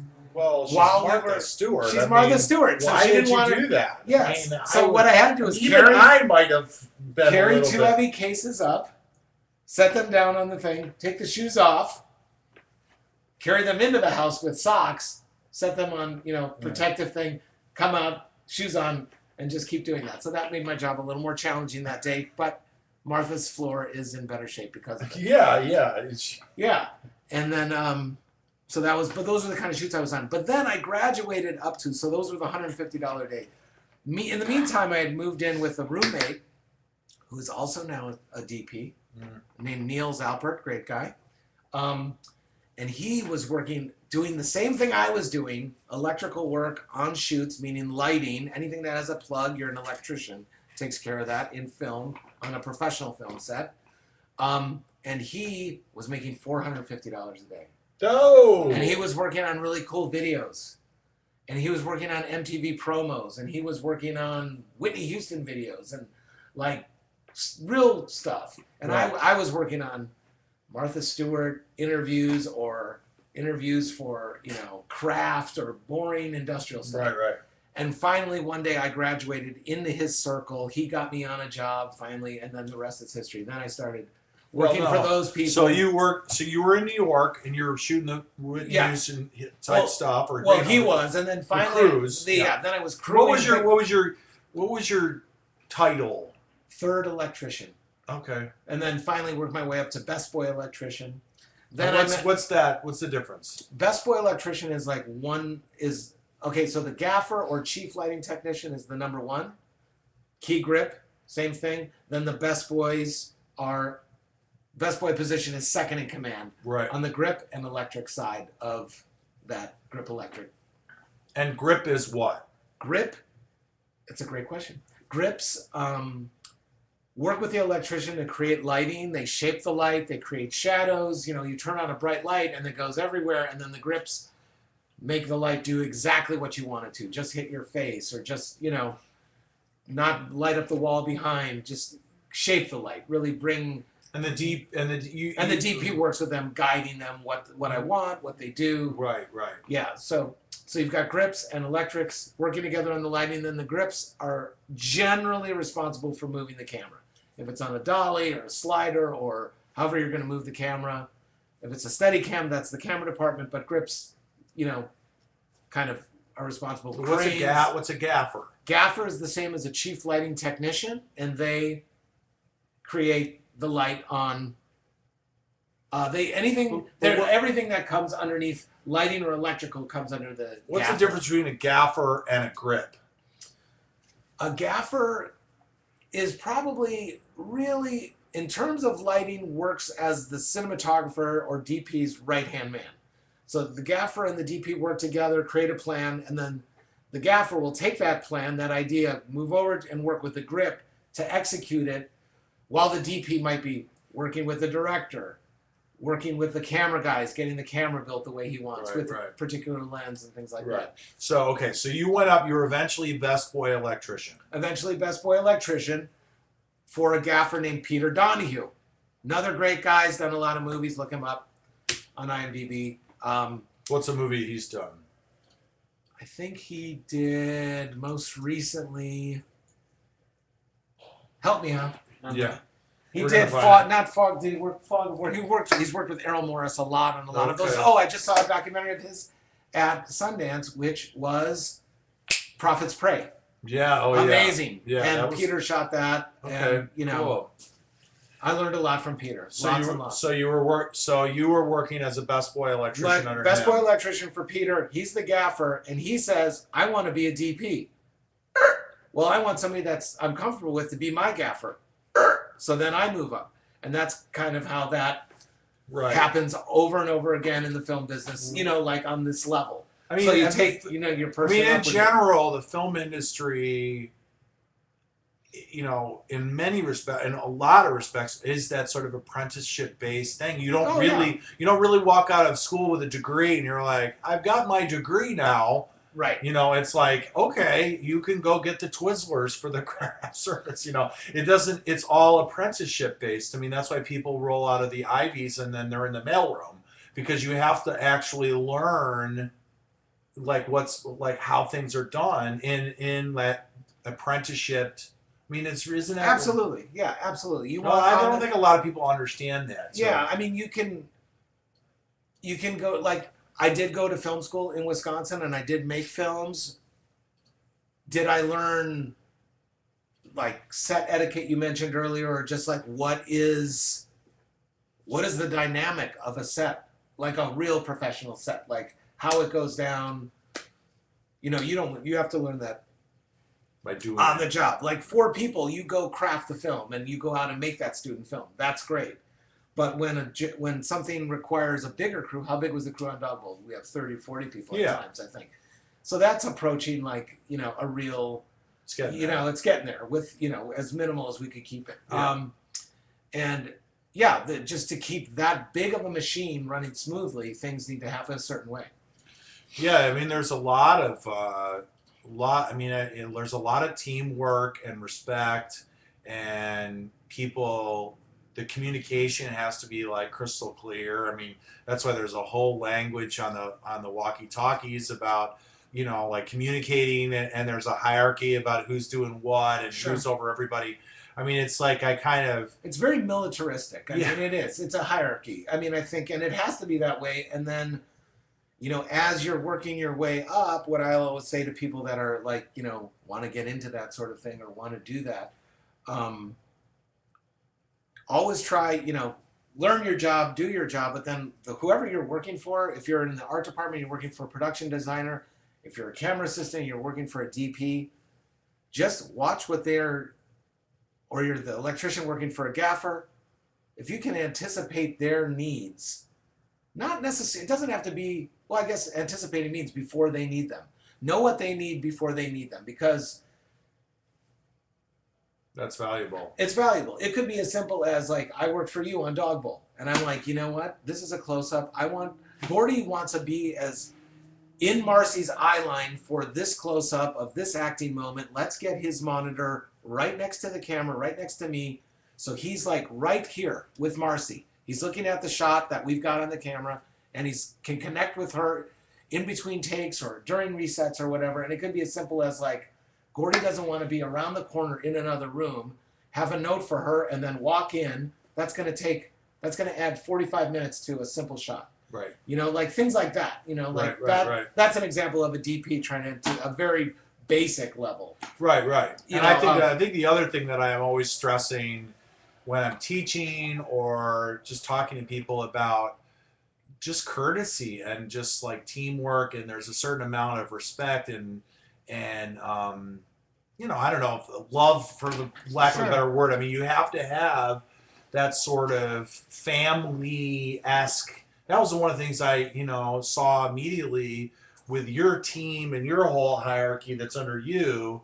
You guys are all like brothers. I mean, you know, It's like you're really, and thank you very much. That's a very sweet. I mean, that's really what I mean. There's been a lot of like. I mean, there's the saying like happy sets, bad movie, and terrible sets, good. You know what I mean? And I don't know if that's necessarily true, but I think I know personally from dealing with actors, if you're like not nice to them, or you're sort of like there's some sort of punishment, or you're degrading, or you're like being nasty to them, they fold up, man. You know what I mean? Oh, yeah. You can't do that, and it's like Unless you are playing some mind game and that's the performance you want. Right. Yeah, I guess there's something like that. But even when I had Marcy have to do like, you know, like assault someone, you know, I didn't come up and I didn't have to do any flip logic. I was able to just sort of give her some, but but yeah, there was something I noticed, you know, and you kind of know that, and it's something that I think is underappreciated, because people think, again, that there's some, you know, backhand like some sort of backdoor way to like make a movie or something. And a lot of it starts off with just being courteous and respectful of your team, and then you build, because we had that. Now we walk away from Dog Bowl with this tissue between us, and we're able, like, hey, let's go make something else, you know. And it's like, and I think that, you know, I think just in the development of a script and working with anybody, you know, it's just giving that sort of being positive and not being like, what the fuck, you know, or whatever. Right. It just makes everyone just go, I don't want to be here. Like, this is awful. And it's something simple like that, but I think that gets a little lost. Even when I'm giving notes on a script, you know, you try to be encouraging, you know, and not really want to be honest, but and help them get there. But also just know that, like, you can encourage them, and then they're going to work harder, you know, like, and by everyone being nice, everyone's like, people were ready to go through a wall for Dog Bowl, you know, pretty much the whole time. But I think it was because it wasn't like, you know, Jerk City, you know, like it wasn't like, oh my God, this guy is like, you know, they saw Marcy, who was our lead actress in Dog Bowl, and everybody just knew how hard she was working and how much work she'd obviously put into. People said that too to me. Like, even after the first day, they were like, this is good. She's got this. Yeah, like, you could tell. Yeah, like, who is this girl? girl? Because the first day, there was like some serious scenes. Yeah, there was a lot of stuff, and she was ready. She was prepared, and she worked. She was like vigilant about doing a good job, and she worked like a horse all day. I mean, she was in every scene, and that is the kind of stuff that like really makes people go, okay, cool. Well, I'm gonna be respectful, and I want to try and match that effort because I care. I want to care too now. And I think it just extends to everything. It's a collaborative art form, isn't it? And and we make things together. We make films together. I always try to impress on writers. It is lonely, and there's a lot of work to be done by yourself in your room. But you are eventually going to be talking to a lot of people. And there's going to be a lot of people that are going to eventually start to work on your movie, and there is going to be a family, a community of people. So when did you come to LA? How do we go from there? Finally, I came to LA I was in New York for like 3.5 or 4 years total. So then, 94, October of 94, or wait, October of 93. And then the earthquake was in January of 94, I believe, in LA. Wow. So that's how I keep track of it. But so October of, I thought I had a job lined up as an electrician already. And then as things will do, it fell through when I, not a regular job, just like a little 3-day commercial or something. Yeah. A friend was like, oh, I'm going to be out there doing a commercial. You're there October. Be there by the 19th. And I got there. He's like, oh, yeah, it didn't happen. I'm like, ah. Really? But then I just started writing a lot, 5 days a week writing, 6 days a week writing, then the occasional electrician job for money. But my writing partner Jim had moved out here before me. This guy Jim Frohna, who's now a cinematographer, as well. And so we were writing scripts and trying to. We had a little hip pocket deal at ICM even. Oh, okay. So you were going. We were going. Trying and going to the development parties and all that stuff and meeting people and then in the meantime this whole Plan B was just going, and then. How was it? I mean, do you have I don't even know if you can answer this, but how do you think the industry was different in the 90s? Well, we were all. You're talking about before email, really. Yeah, I mean, we were trying. Yeah, we tried some weird computer thing once where we could talk to each other, chatting. Enter, and it was blink, blink, blink, like a chat, but none of the nice. It was just brand new. Yeah, no Skype, no nothing. Yeah. Were you? You could totally write a screenplay on Skype now. Yeah. It'd be so easy. Well, people do that all the time. But what were the? What were you writing on? Were you writing on a computer? Yes. Yeah, writing on a Mac. Little Mac Classic or exactly, like an SE30 or something. But that's what I know. Yeah, but we were all wanting to write Lethal Weapon, right? Because that was the big spec script that got $1 million. And specs, that was the heyday of specs, was in the 90s. Yeah. So that was the carrot, that was what motivated us at the time. $4 million spec. Yeah. Oh my God. Rainmaker, Joe Esterhaus. Thank you. Yes, Joe Esterhaus. All those years of the. Yeah. That was the heyday of the specs. Spec scripts. And then we worked on. Jim and I were both working as electricians at one point. I got him working. I came out and I was gaffing a little and then electricing a little and all this sort of. I took a couple notches down when I moved to LA just to work. And then we ended up on Usual Suspects for a couple days. That was cool. That was crazy. Watching Bryan Singer and his writing, the guy who wrote it. Yeah. They were both there. Christopher McQuarrie. Yeah. And Tom Siegel shot that movie, who now is, Tom Siegel, Newton Thomas Siegel, he goes by either one. He's a DP. But we had a friend named Lisa Chang who was in development at Sony. Tom ended up marrying Lisa. I mean, it was all crazy.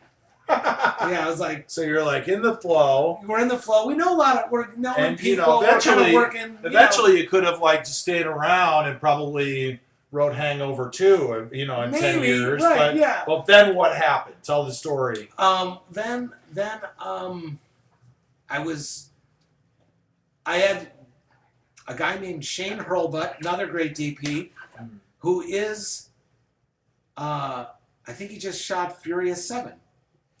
Yeah, he sounds familiar to me, that Shane name. is like he's become very well known as being like a promoter of the Canon cameras and indie cinema, and he doesn't do Canon so much now. I think he's really into Reds and things like that. But he was a gaffer that hired me all the time and got me major connections. What kind of camera do you use? Now I shoot with usually an Arri Alexa. And you own it. You own one, right? Yep. That's crazy. How does that work? You own it, but then you let Panasonic or Panavision rent it out, or it's like a consignment thing. So it's like I invest the money, we split the rental, and they keep it on their shelf and use it as if it's theirs. And it's got their serial numbers on it and everything. And then I get a cut of that camera's rentals during the month. Oh, okay. You know, I get a monthly check. You know, That's cool. It was at a time when they didn't want to spend a lot of money on capital expenditures, and they were like, does anybody want to buy these? We're not sure if they're gonna, and I was like, okay, why not? So I have some equipment over there that does that, and then I own other equipment that just goes on my jobs, and yeah, nice. It's kind of like how it works. Right. I mean, it doesn't work that way. A lot of DPs just rent their cameras or rent their gear, but so okay, so and then what happened?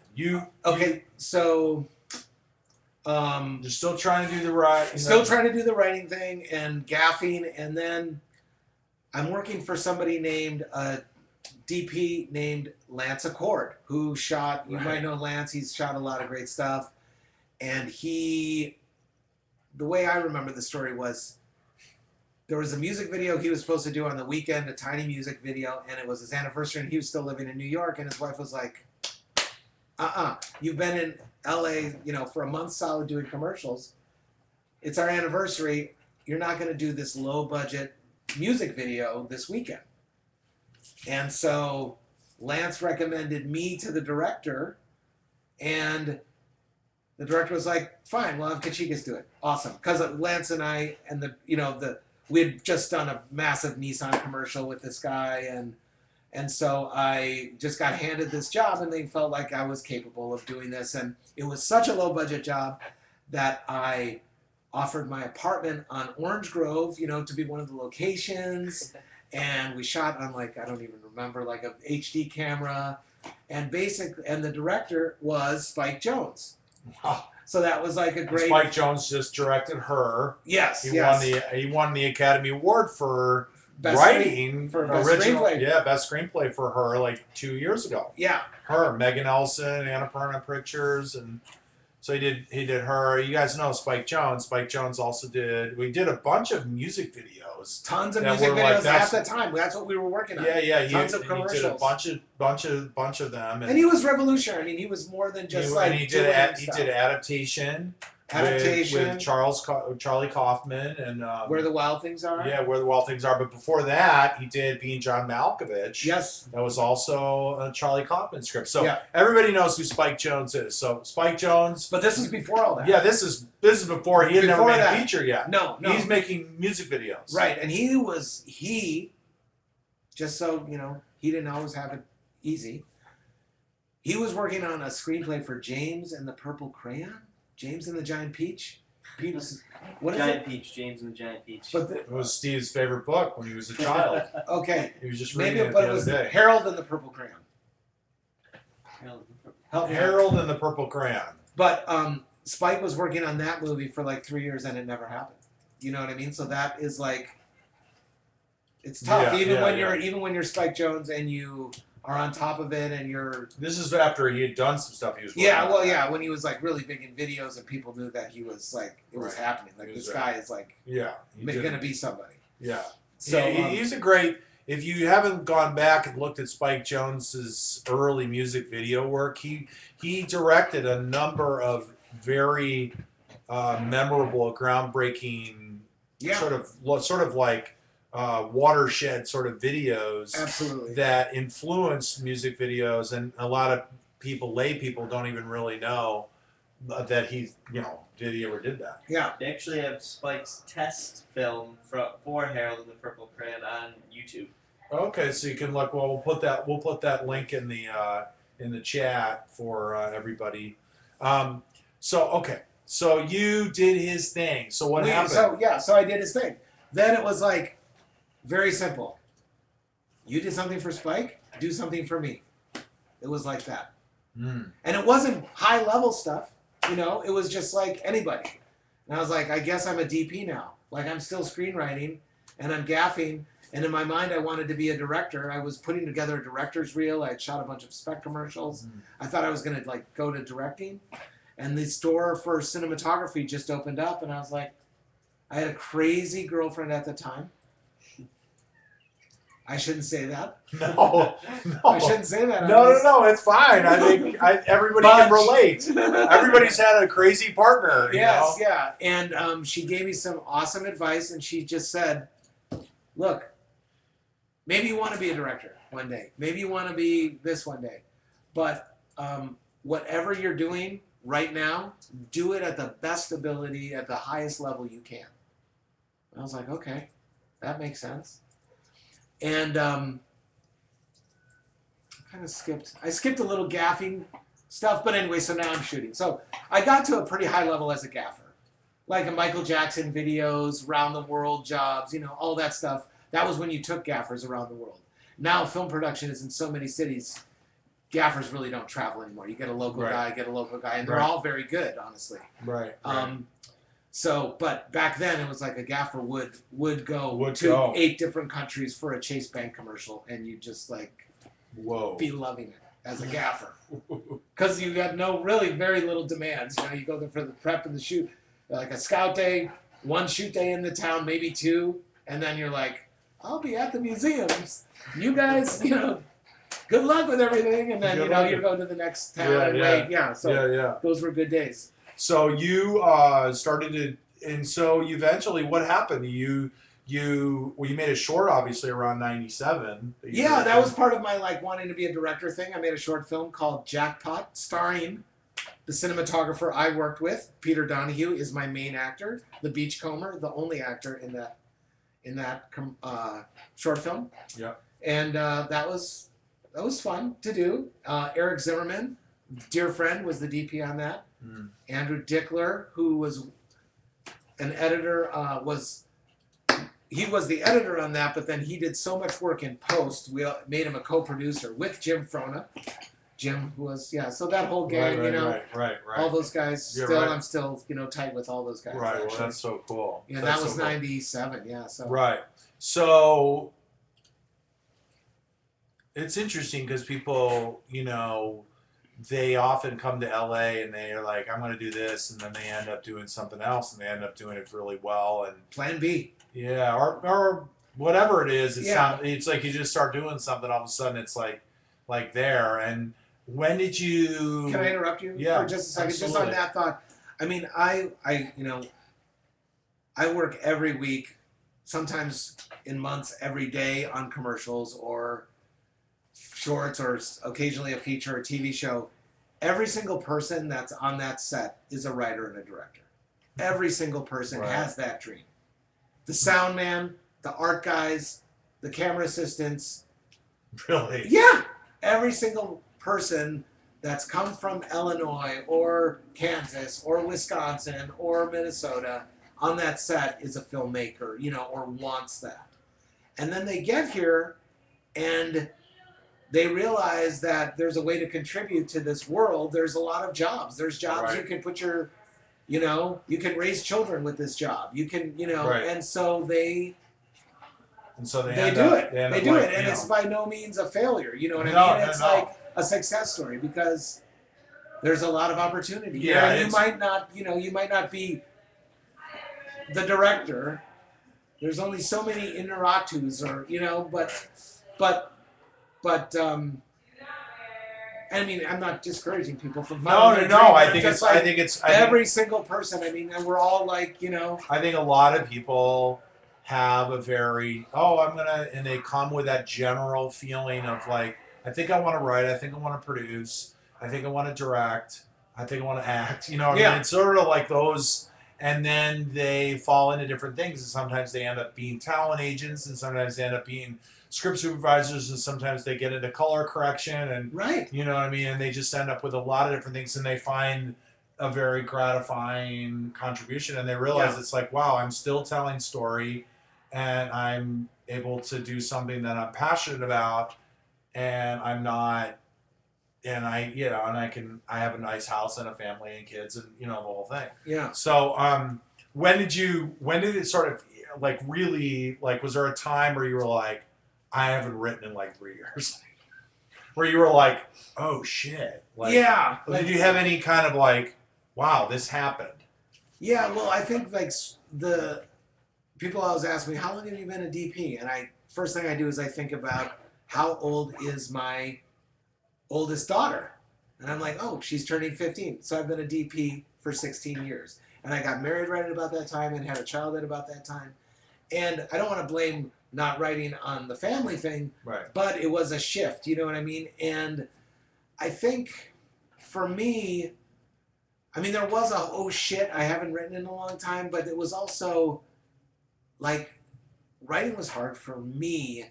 It was great to write with my partner, Jim, because it's just constant talking. It's like blah, blah, blah, blah, blah, blah, blah, blah, blah, blah, blah. And then 75% talking, 25% actually writing something down.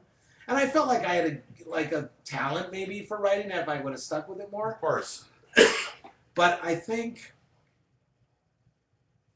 whatever is in my makeup, maybe it's being an only child, maybe it's being in Boy Scouts and working as a team in scouting so much when I was a kid. That was like, the set feels right to me. Yeah, and the brotherhood. I didn't get kicked out of Boy Scouts. I might have just quit. Yeah, a lot of Like people. they were like, you know what? You've missed Weebelows like 3 weeks in a row. You're out. You're out. It's just You're like, not committed, young man. Go write weird stuff in a room by yourself. Yeah. And no, I think, you know, right. So you ended up, but I mean, that's part of what I think when we met there was that storytelling. You have an instinct for storytelling, and you always were like doing that. You know, it's like when we were doing the script, you're like, well, I don't know if you want me to tell you anything, and then you would like, okay, here's the stuff, and then, you know, and then even on the sets, like, what if, you know, and there was all that input, and I think people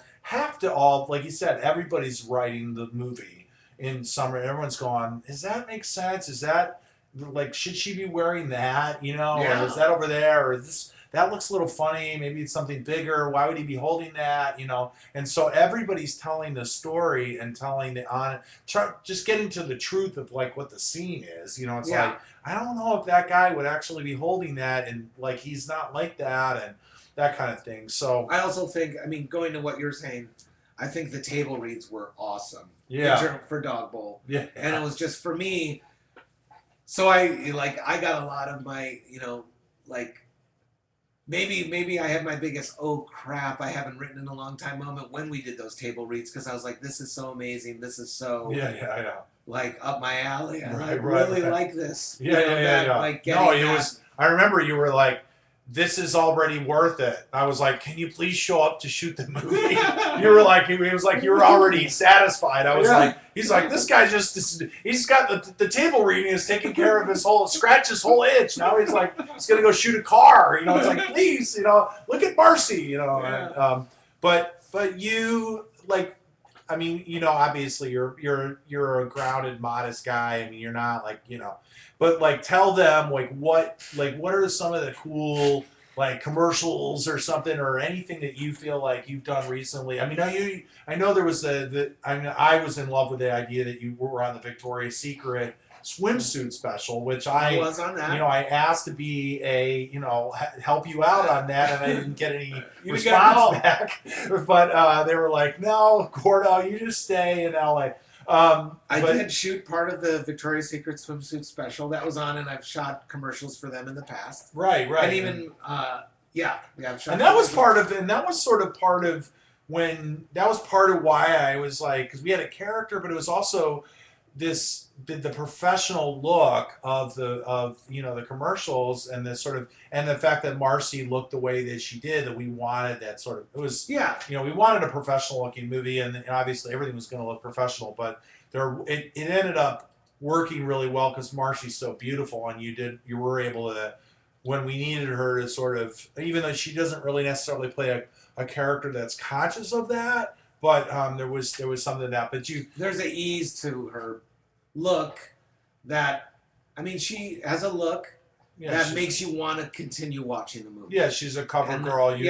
She's beautiful, and so you were able to light her and shoot her in a way that was very compelling. For the and when you have a audiences. beautiful person and you don't have a lot of money, you don't have to work as hard to make them look beautiful. I mean, honestly, let's translate it to, and then if you got dollars. somebody that gets hired to shoot beautiful women, sure, and they go back to you to do that, that's also. But what else? What are some other things that people, would know? Yeah, well, not necessarily would know, but tell them you're what did you shoot last month? Like, what clients did you in this year? Last month I did a beauty thing, so it's not anything new, but it's I did a L'Oreal Paris, Carly Kloss. Oh yeah. Luminize. Yeah. Ooh. Carly Kloss, she's a supermodel. She's a Victoria's Secret angel, and she's already she's beyond. She cut. She's like, I'm moving on. Yeah. She's huge, right? Yeah, so she's blowing up. And you just did something with her. Yeah, and we did Heidi Klum. What was she? Was she? She was Macy's. No, she was Macy's. Now she's kind of like doing. She's more in the. She's like an industry. She's a whole complex. Yeah, and I mean, what did I do? Wendy's. Right. Hamburgers. How was that? What's that like? It's it's a lot of. Are you shooting? Were you shooting? No, I don't shoot the hamburgers. So they have special tabletop photographers that do that. But we shoot the comedy that wraps around the food footage. That's funny. It's like is it the girl? Red, the redheaded girl. Yep. Was she in that commercial? Morgan. That's so funny. I go way back with her. I shot her first Wendy's commercial. Are you kidding me? Nope. That and is then so I was funny. gone for a long time, but now. And she does so much work with them that every now and then I pop in. She's just all over the place. Yeah, so I did that. Yeah, there's the million commercials for. Yeah. But so so those are some of the things. You're high demand. You basically, do you have to? You never. I mean, what is? You got to a point where you don't. Like, you have to just you're turning down work, or I mean, how does that? I mean, pretty much. But you want to do more story narrative stuff. Now. Yeah, I'm definitely, as we were just talking about, you were giving me a little chunk of dog bowl to put on my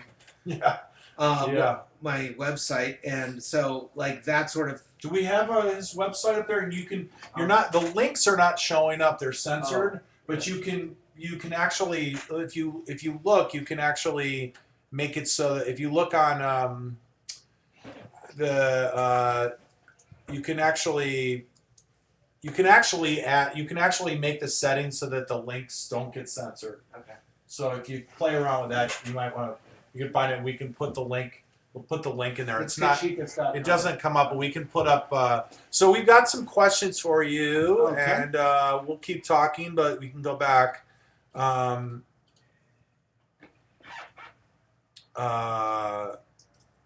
Okay. Hi, Kris. Do you ever have any problems with actors that are very animated and stray from their marks? Or did you find any emotional healing after Martha went to the slam? Oh, after she went to jail, were you like, go to jail, Martha? Probably not. No emotional healing. You felt bad for her. I felt bad. She was nice. She was nice to me, aside from the gravel incident. You know what? In that instance, I'm sort of with Martha on that. I just, the rocks, they just not. Not on the wood floor. Chris, let's go to the serious question here. Do you ever have any problems with actors that are very animated and stray from their marks? Sure. All the time. What do you do? Well, there's a couple things. I mean, attention. You don't want to, as the cinematographer, if that was happening on Dog Bowl, let's say that was happening on Dog Bowl, I would go up to Gordy and I would say, if they go off their mark, I only have a problem if they're going out of focus. So I would say to Gordy, can I say something to them, or do you want to tell them to settle down? Usually it would be in a close-up, and they'd be coming in and out of focus, or, you know, we don't know what they're about to do. So a lot of... We didn't have a lot of problem with that. Nope, I don't think Yeah, so. because it was Marcy mostly. It was Marcy mostly, and there wasn't a ton of motion. Like if she was talking to people, it was like cut to the scene they're talking. Cut to the scene. Right. You know, it wasn't like a lot of ins and outs and action. Has there ever been any weird directing, like where you're telling the director and the director gets, you know, the director's got a lot on their mind, so it's got to be if I'm going to talk, I feel it out. I will say stuff to actors like God. If you, I mean, a lot of times, you know, there's a tendency in what we do to like kind of create a symmetrical frame. So if somebody starts drifting over, now it's not like what we're after, you know. So I just have to remind them to move back over. But if they're, you know, and I'll put somebody on their mark before we roll, or if I see they're straying, then yeah, it's my job to stay on top of that. So yeah, That's I will. Cool. But I have to have the right relationship with the director, because you don't want to talk to the director's actors. If you've got a serious thing going with one of your actors, then you don't want me piping in about a silly concern that you might not think is that important. Yeah. If it's a more random handheld kind of a scene, then we just How do you bet when you make like sort of a faux pas on a set? This probably doesn't happen at all much anymore, but maybe 5 years or 10 years ago, something, you make a faux pas on a set and you overstep your bound, and then it gets real weird. How did you learn, like, especially, you might even see other people underneath you making, like, screwing something up. How do people, professionals, bounce back in the moment on set? Because you really can't have, like, a 2-hour pout session, you know, like where you're walking around. Does that make any sense? I mean, when people screw up on a film set, how quickly do people sort of, like, shake it off and just get back in the game a little bit? Yeah, I think that there were days in maybe like the 90s where there were screamers on set, and there aren't screamers so much anymore. That wasn't your question, though. I guess your question. But I mean, no, I think it's the same kind of thing. I mean, it's like, yeah, I think. What do you mean by screamers? A screamer? Yeah. A screamer would be a director, or that somebody does something wrong or doesn't live up to expectations, and they just lose it in front of everybody on the set. what happens with that? Well, that can kind of like damaging. it damages like the vibe on the set. Now you said, you know, happy set, bad movie, bad, you know, and vice versa. That doesn't really right. I don't. But because we had a everybody was happy on Dog Bowl and excited, and we made a good movie. right. So I mean, that is not an exception. I think that can be very much normal. That you know, everyone's respectful, professional, and you know, and if somebody makes a faux pas, usually the person above them, like if it's one of my guys, I can say, hey, please don't ask that. Please don't ask that person those questions anymore, or don't, you know, like, you know. I saw a couple times where you would sort of shoot a look or say something, and the tone, you would just change your tone just for a second, and it would be enough to know the person would sort of step back in their place, and like they sort of maybe drop the ball for a second. But then everyone just kept rolling, you know, like no one was like, oh, I've got to go lay down for a little while to process that I just like screwed something up. Oh, right, yeah. So, yeah, no, they just got to roll, yeah. I think the film business, it's kind of like this traveling circus thing, and you just constantly have to roll. You got to get over it. Yeah. If it's going to bother you, I mean, if it's going to paralyze you or bother you that you got corrected or you screwed up, and I'm telling you, and I have a way to do that disarming with humor usually, or if it's not, or if it's like, hey, don't ever, you know, a lot of times I say to my guys, let's use these and not this right now, okay? And they laugh and they understand, like, I'm going to listen and not talk. Right. Do you know what I mean? Right, yes. Right, okay. Right. Listen, do your job, and don't use this right now. Because there was a couple times for me where I felt like I was like, I didn't know what I was supposed to say, action, or it was like I realized, oh, the ADs are going to say that. I didn't know any of that stuff, and so there were a couple times where I was like, I knew I was sort of like clumsy or whatever. But then I was like, I don't care. I wrote Dog Bowl. Like it's like who cares? They know that I don't know something, but they know I know all this other stuff, and so they don't care. It's just like, and you were able to just the professionalism was there, and You know what I think?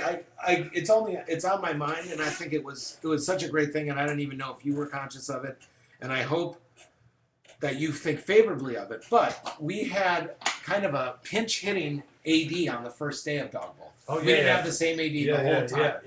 We had Andy. Yeah. And I had never seen him first before. I knew he was a very capable second AD, and we worked on massive Toyota commercials constantly and all this other stuff. Right. And then and it was one of those things where that schedule for day one of Dog Bowl was laughable. It was like so much stuff. All I could do is throw my hands up and be like, it's a 3-day shoot, not a 4-day shoot anymore, right? It was going to be 4. Now it's down to 3. You would cut some scenes. Well, whatever, yeah. Yeah. And it was like, okay, let's attempt this. And I'm, and Andy was able to talk about, like, are you going to call action? Am I going to call action? You guys have never worked together. How does he know how you like to do it? And you don't even know how you like to do it, right? Right. So Andy just kind of took the bull by the horns there and guided us through that day. And I was so impressed with like how you two worked together and how you found the groove. And I thought the question that like the lingering thing, I would be like, I hope Gordy didn't think we had to move too quickly, but no, we got the day. You know what I mean? No. We kept rolling. We accomplished, no, there was never a time where I was like, that sucked. And why does everyone think that's, I mean, because I always I didn't have to put my foot down. I just basically was like, no, like that's not not what you want. And yeah. so I always, and again, it went back to rehearsal and prep and casting, you know, and just. You had your homework very much done. And that was part of it. But no, that guy, he was rolling through that. We were just like, and it really, we also had a very good dog trainer. I mean, she had her dog, and the dog did a million things that friggin' day. Was that dog's real name? Owen, yeah. And Owen was amazing that day, and we later found out that because we were shooting with Owen on the last scene of the last day, and Owen was like wanted to go home and have a hot dog. He didn't want to make a movie anymore, and we were all going. We almost like were dealing with the lameness of the dog. The dog sort of being like, I quit, because we were so bathed in the gratitude of this guy. If this guy had been bummed on Monday, we would have really had a problem. Right. I mean, the guy Owen just like rolled. So anyways, we just, so what was the process between you two bringing Dog Bowl off of the page? Well, that's a good question. Well, I think, well, I wrote the script, and at one point I had sort of figured out how it was going to end. It wasn't completely there, but it was at that point where I had to find I wanted to start trying to find a DP. And people ask me, how did you find your DP? And at first I was getting referrals and we're, that kind of stuff. And we didn't have a lot of referrals, and it was like, I didn't really want somebody who had just gotten out of USC. I didn't want somebody who was only a couple years out of USC, because I knew that I wanted to have a professional movie. And what I did was I went to IMDb and found the top 10 movies from the following year. And then I went to the DP, the cinematographers of those movies. So I went to like Avengers, like crazy. And I went and found the agencies for those people. I knew I wasn't trying to get the Avengers person or whatever. I was just going, those agencies are the best agencies for the cinematographers. And we crafted an email, a pitch letter, sent the script, and said, what's up? You got any guys over there? There are women that want to be interested in this. And I must have had about 20, 25 people.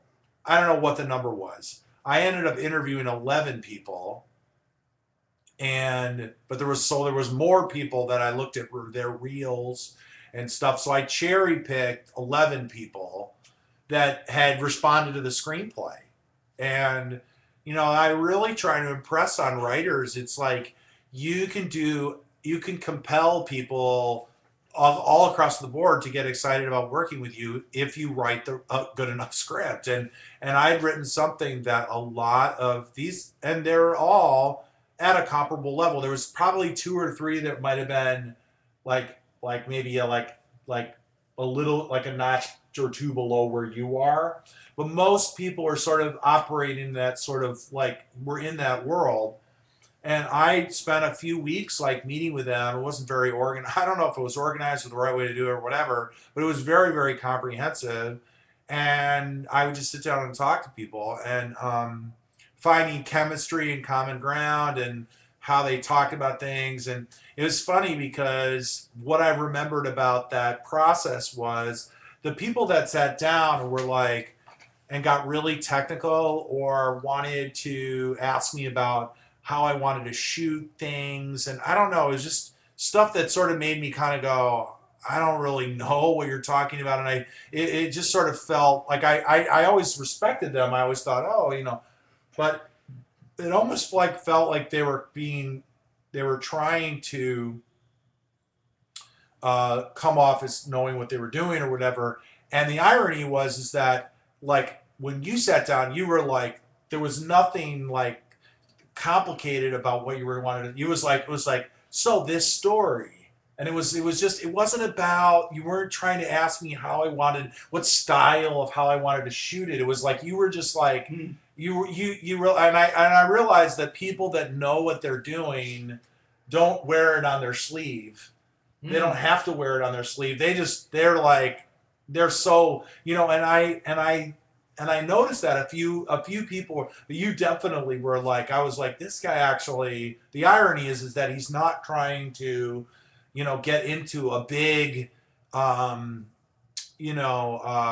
question about style or tone or anything with how we were going to go about photographing the story. It was really a larger thing about the movie and the story and how it was going to play as a script, and that was like, that ultimately, when I reflected back on it, it made a lot of sense. It was like, okay, the people that really know what they're doing aren't trying to show you that they know what they're doing, and that was part of it. So, and then we got. I could see how a student DP would come in and say, "Well, we could shoot, this camera or this camera or this camera." It was the same thing. It was the same thing. Technical stuff. Yeah. The same thing with the sound designer with Kim Patrick. I had two people that were sort of referred to me, and when I talked to the one guy on the phone, it was like he just had all these. He was a very good guy, whatever, everything cool, but it was a lot more of a theoretical discussion about things, and Kim, who ended up being the sound designer, she got on the phone and was like, God, this is really a cool movie. like it was just like she didn't have to like, and ultimately it was like I just took the same thing. It was like, this guy's really trying, and she's just being really, she doesn't need to tell me. And she's at Skywalker and everything, and she knew exactly what she was doing. So she didn't have to have She said one word. She didn't have to dazzle Yeah. me. I mean, I sort of knew all that other stuff, but she just connected to the story and connected to the work that we had done, because she was looking at the movie. That script, I'm sure you know, that people either connected to it or they didn't. Well, there were some people that definitely weren't into it. Right. But we had good luck. I mean, yes, definitely. I mean, I read that script and I was like, Bill, make this happen. Yeah. Or Danica or whoever we were talking to over there. Right. And at that point it was close enough, but the script still had problems. It still had problems, but it was at that point in the filmmaking where you're like, you could start, feel like you see the end of the tunnel on the development, and you can, and then we brought. But I mean, as a crew guy coming in, reading something, and it was, I mean, I don't want to pump you up too much, but it was like those first 4 pages were it was like we had it was like I'm hooked. Like I have to work on this. Yeah, we cracked that thing to a certain degree, but then there was that other level of coherence and everything, and then so what Kris did, and I don't think that's why it's different relationship. I think maybe not from everybody, but is because you came to the table readings and you were giving notes and you were like, hey, some of this, and it was just good feedback. You were invested in story development. You were invested in something making sense and everything. And I don't know if that's necessarily the case for all DPs. That they're like, that's not really, I don't really have any idea what is good or bad. And you really had that going. So that was I think that helped both of us. And then while you're reading the next question, I think what you're saying like kind of goes to, like I can apply what you just said to a Victoria's Secret swim shoot. Right. I have to go down to some beautiful tropical island with a limited crew. And I can only take so many people. And I want to take a filmmaker with me. I don't want to take a grip. I don't want to take a gaffer. I don't want to take an AC. I want to take somebody that's like, they get when they're going to have to like carry something heavy down a beach. They get when they're going to have to hold a bounce board and how to do it right. And they know how to label the cases so that our precious equipment gets back to LA. Do you know what I mean? Yeah. And so what you wanted was not a DP, you wanted a co-filmmaker. Like somebody that's going to just anticipate your needs, kind of what I was saying earlier. Right. And like, what void is there that I can help fill or at least make suggestions or get resources to help with that. Right. So how do you handle shooting the X subject matter sensitively? Adult themes. Of course you would ask that, Danielle. I mean, I'm not surprised that you would think that is. So there's some, early on in the script for Dog Bowl, in the story of Dog Bowl, it's about a girl who's pretty disconnected. She's socially awkward. And she has there's a couple sex scenes and stuff. And how we handled it without spending a lot of time on this, because there's other questions, how we handled it was, we had a committed actress and, it was something she'd never done before in terms of being a little bit more vulnerable physically with the camera. We basically just shot her rehearsals. Like we shot her blocking, essentially. We just put her, once she was going, we sort of did some rehearsals, and we didn't really tell her that we were already shooting. And that allowed us to... Did we do that?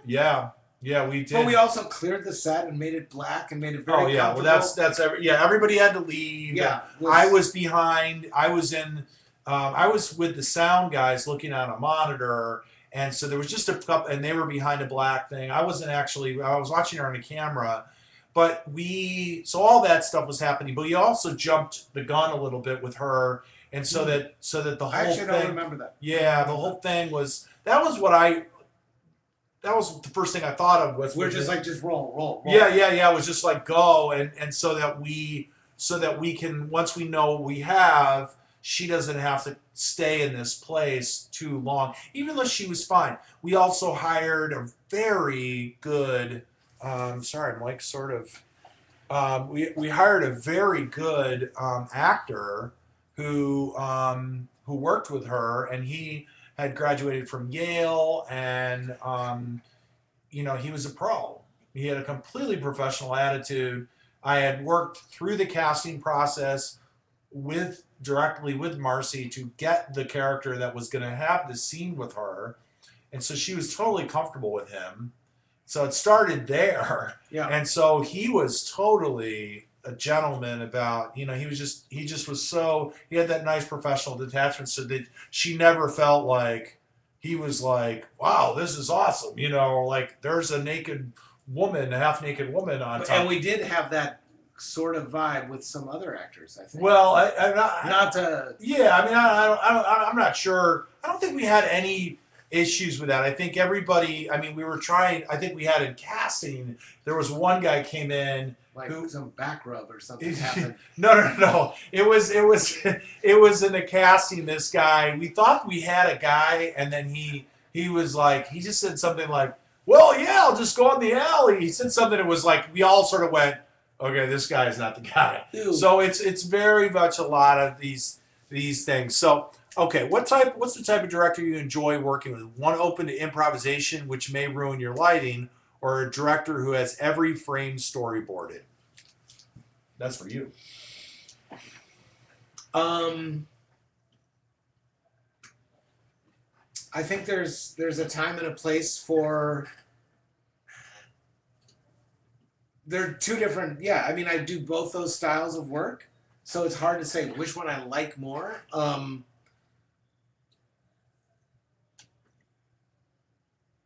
Yeah, I don't know what to say besides both are great. Both are great as long as the director. Yeah, we did some planning, and then some things we devised like more on the spot. You know. Yeah. I mean, we set frames and people walk through them. I mean, our movie was really sort of composed. And considered every frame. We wanted that because it all went back to I wanted a professional look. I didn't want a handheld or anything that sort of was like a found footage or no. It was like we were trying to make a pro movie. Right, and I think that the fact that the shots don't move a lot, the fact that because so much story is coming at you so fast in Dog Bowl, really.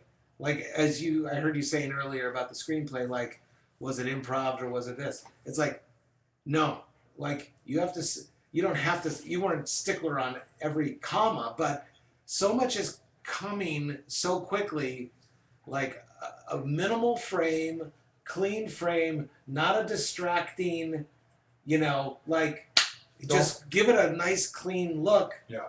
And let that story come in because it's like you're in one place, you're in another place, you're in another place. This chick is nuts. Like you're like, what's going on? She just what? And by the time you're like, you've looked over to your friend and say, did she just feed that dog peanut butter and is eating it again? And then the scene has changed to something even weirder. Right. So you don't want this you don't want the photography to like distract or be like call attention. Have you missed something? You know what I mean? Yeah, because it's like you've only got 20 minutes or whatever. Right. Yeah, so I think that's kind of answers also how we brought it to life. We just let the script be. Yeah, we just let it the be. script. It helped. It was very good. Being from Wisconsin, were your parents supportive of your career choice? Like being like people from Wisconsin do not approve of filmmaking. Exactly. Which is Well, I mean, my parents are of another generation. They're like I have older parents. They're now in their 80s. Or what am I saying? My dad is no longer with us. No, my mother's in her 80s. But I remember telling my dad I'm going to move to New York right after graduation, and he was like, "What? You're my only son?" But that was more like, a love thing, I think. Yeah. They've always been very supportive and have loved to see, things I've worked on TV. And yep. So they're mighty proud of you. Yeah, they're supportive and proud. Yep. For a DP, what is the greatest obstacle in working on a low budget versus a high budget script? And which do you prefer? I like working on big Is that budgets. your question? No, he had a second part to it lower. Okay, cool. Okay, so what's the greatest obstacle? Low budget versus what's the biggest obstacle in a low budget script? Biggest obstacle or challenge? Well,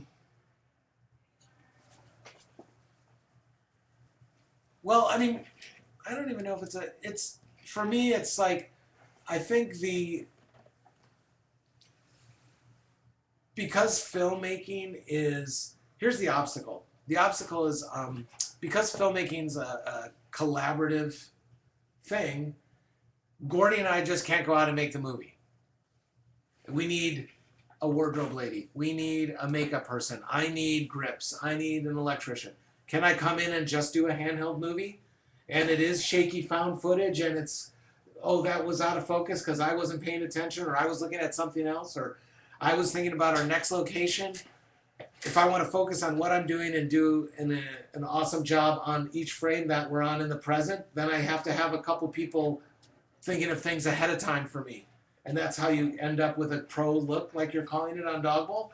So for that, you need staff, you need people. So one of the challenges of doing Dog Bowl is saying, okay, I am going to bring, that. I think of the first producer sometimes on Dog Bowl. I don't know. We can talk about that. Can we not talk about that? Well, I mean, sort of. Okay. We don't mention her. We don't mention her name, but right. Yeah, but there was a producer on Dog Bowl. Can I just tell a little story? Yeah, sure. Okay. So we're doing a big Chevy commercial, and we're prepping Dog Bowl. We're talking about it, and I invite her to come to lunch on set because Brady, my key grip, is there. Alex, my gaffer's there. My AC is there. I'm there. Why not kill 5 birds with 1 stone and break it? Let's talk. And I just said to her, we sat down, we had lunch, and we're like, we can do this a lot of different ways, but this is what we're thinking.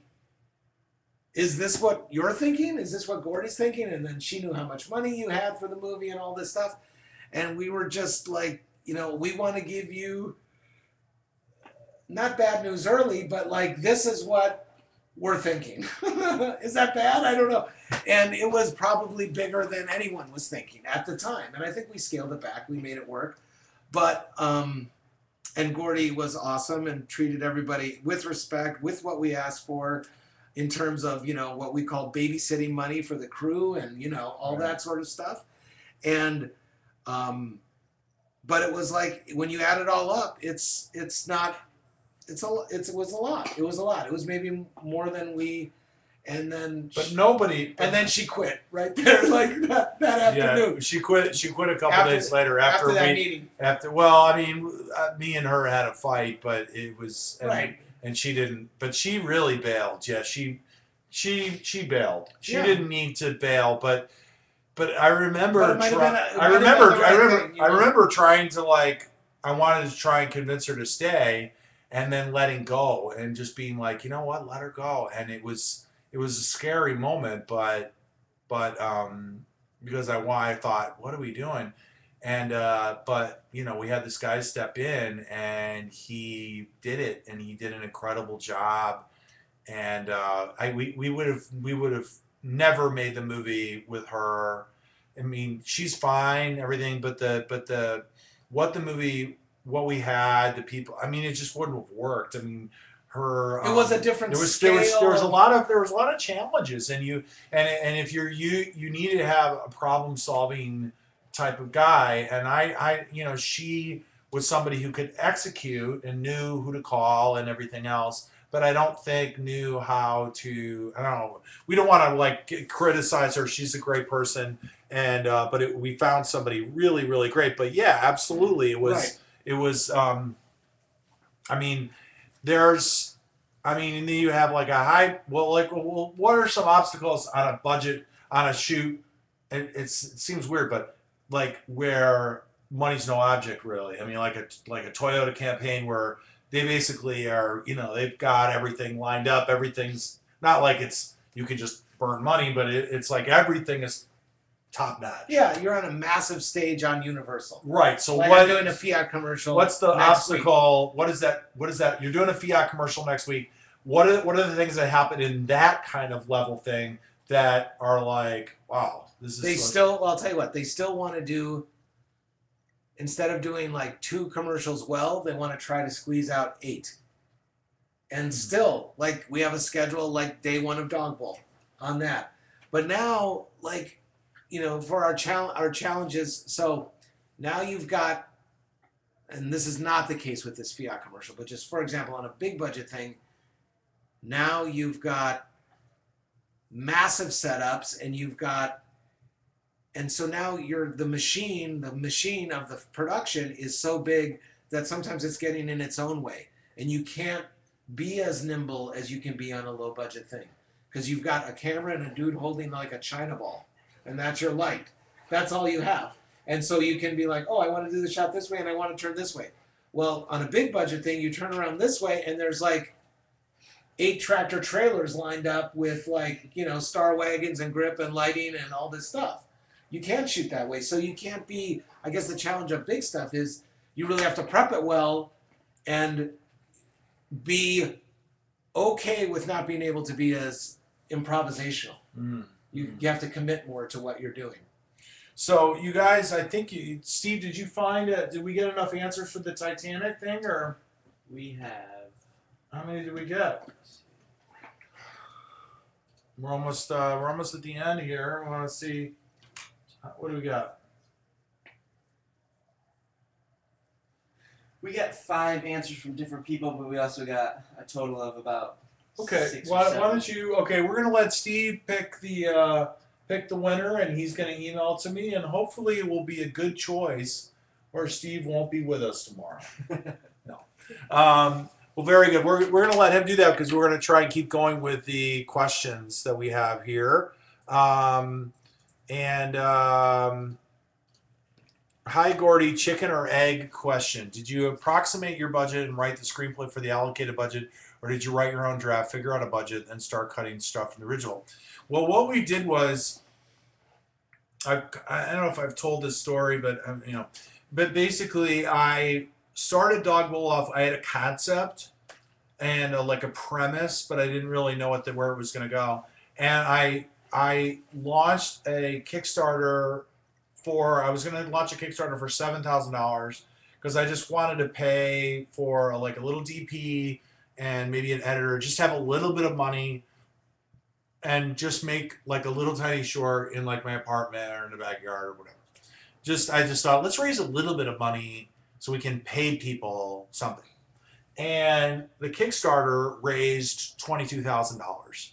And so suddenly I was like, wow, I have an opportunity. I can't really write something fast and bad. I need to write something slow and good. You had 22,000 before you wrote the screenplay. Right. Wow. Yeah. So Was it called Dog Bowl then? Yeah. So suddenly it was like, okay, what do I do? And we spent some money on development or like whatever, like I don't even know what was going on, but we basically had that chunk, the whole chunk, and it was like 20 grand. And I was like, I can spend that for you. No, I was like, okay, I'm gonna make, I gotta write something really good.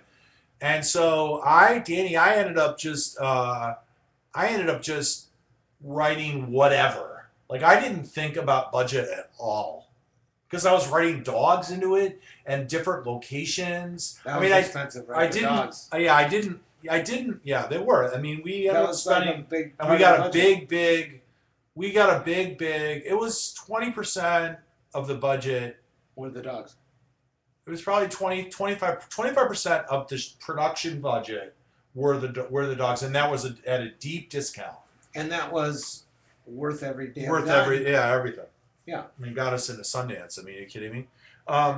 So I didn't think about it. I wrote a short that, it was like I was hopping through locations. I didn't even think about like, well, would we get a Radio Shack? Would we be able to get a lab? I wasn't thinking about anything. I wasn't thinking about how many actors were in it. So, and that ended up, like the budget ended up affecting the budget. And I mean, I think we ended up spending around $6,000 on the actual shoot, and that was everything that led up to it. That was paying everybody. Everyone got like $100 a day or whatever, with dogs, everything, and then we spent about 10 grand on post, color correction, sound design, editing, DCP files, conversions for Sundance, going to Sundance, money to send off to festivals. I mean, it was all the post stuff. Yeah. Color correction, sound design, editing, the music. I mean, there was things that happened, and most of that was so it ended up going up, but yeah, I did not write the script. I wrote the script really, really not It's something to inspire the elements in Dog Bowl. Definitely, I mean, I ran into some. I was with my niece out in Malibu at a taco type stand and outdoor taco, like outdoor fish stand. And there Not was Malibu seafood. I don't know, it's the one with the picnic tables out there. Yeah. Yeah, that's what it is. I love that place. And yeah, it's great. And there was like a woman I with take a little. out-of-town people there. With, She yeah, out of town. that's It's the right. perfect place. Yeah, and it's like there was a woman with a little service dog, and she sort of jumped in front of me, and it's just the look was sort of like, "Excuse me, I have a service dog," or it was a weird like cut and line thing, and it just was one of those. And I think of short ideas a lot, you know, and I thought, oh, it'd be funny, like a girl steals the vest off of a service dog, and that just stuck with me, and it just was an idea that I came up with a title, Dog Bowl, and it was a great title. I just thought that's a great title. There's the idea, and then I just launched a Kickstarter, and then suddenly I had to make it. You know, it was like all of a sudden you had the money, and it was an opportunity, and it was an opportunity to change my life really, to create another something for my portfolio that would move me move me forward in a direction, you know, and it has, you know, considerably. So, but that's where it came from. Was just a moment, which is usually, you know, like we were walking. We were all at the ArcLight like a week ago. We're all walking. You know when you say goodbye and you start walking off, but you're all walking the same direction, and we all started to like. We were like, I was like, that would be a great short where they just kept walking the same direction. They went to the cars. Then they went driving down the road. They see each other on the road. Then they go to 7-Eleven. They see each other at 7-Eleven. And then they both end up in the same house. And then the last shot is them both in the same bed. And they're like, well, I'll see you tomorrow, you know. And it's just sort of a weird, creepy, you know. But I'm sure there's a Funny or Die or some stand-up comedy about that. But that's all the time happens. But Dog Bowl, some reason it stuck, and then I opened the Kickstarter, and then. Can I ask you a question? Yeah. Off of what you just said. So how, from the inside, meaning your perspective, and then from the outside, how are you different now that you've directed Dog Bowl? You're Gordy Hoffman writer, and now you're Gordy Hoffman writer that has also directed a short that's been in Sundance and has got some like juice. Yeah. How do you think about yourself differently, and how do people perceive you differently now? Well, I think there's definitely a response from the industry to the work to Dog Bowl and the reception it's had at Sundance, and in that there's opportunities that are starting to happen, and you know somebody wants to make a feature, and you know there's a confidence level outside. Externally, I think for me internally, I always believed that all of this would sort of work. Like I trusted my instincts about story, and Dog Bowl was the cleanest expression of that. Like I really was in control of all the elements that I was like, no, I'm going to be making those decisions. Like who's the girl, who's like, I'm going to get a DP like that. I mean, I knew like these instincts were like, I'm going to make sure the script is locked, because I believe that if I do that before we shoot, that it will work out. And so all that stuff was really confirmed by the process. It was like, wow, it worked, the shoot worked, the film came out, and I wrote a strong script, and it brought the right people, and it sort of was like a lot of stuff that I knew was true, but it was the most it was the strongest confirmation in my professional life of like, this is what I think will make a good movie, and I followed it, most of it, to all the way played out the string, and it, you know, the results are like, yes. You know, so now I'm feeling a lot more confident about like, I know what a script's gonna need to like know, like I know the look on people's faces when you know you're getting really close with a screenplay, and I know that a screenplay will work. I can take it now. I feel like I can go to a set and make a movie with a larger, and I'll probably sleep the night before. Maybe I will go on a set a little, maybe 4 hours instead of 2 hours, you Right. know. But Chris, I have a question for you. Oh, sure. Okay, so knowing what you know now as DP and how to set up shots and whatnot, how does that affect your first viewing of a movie or second viewing? So do you automatically see the angles, and does that hurt, like the story, taking in the story as you watch a movie? yeah, Or does that help? it's funny because I mean, go ahead. But when you watch a movie, I watch a movie and I can still enjoy a movie even though I'm sort of going, I'm like analyzing this story and stuff. Do you ever get told like you're kind of going, oh man, if you'd only done this? Yeah, I mean, I think to me, there's, close-ups, wide shots, establishing shots. To me, I'm always looking at how do they do the establishing shots?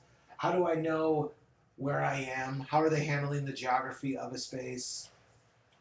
And sometimes a lot of, there's a trend right now to start in tight and start at the scene, and then maybe you'll kind of pop out later and find out where we are, not just always starting wide or something like that. So,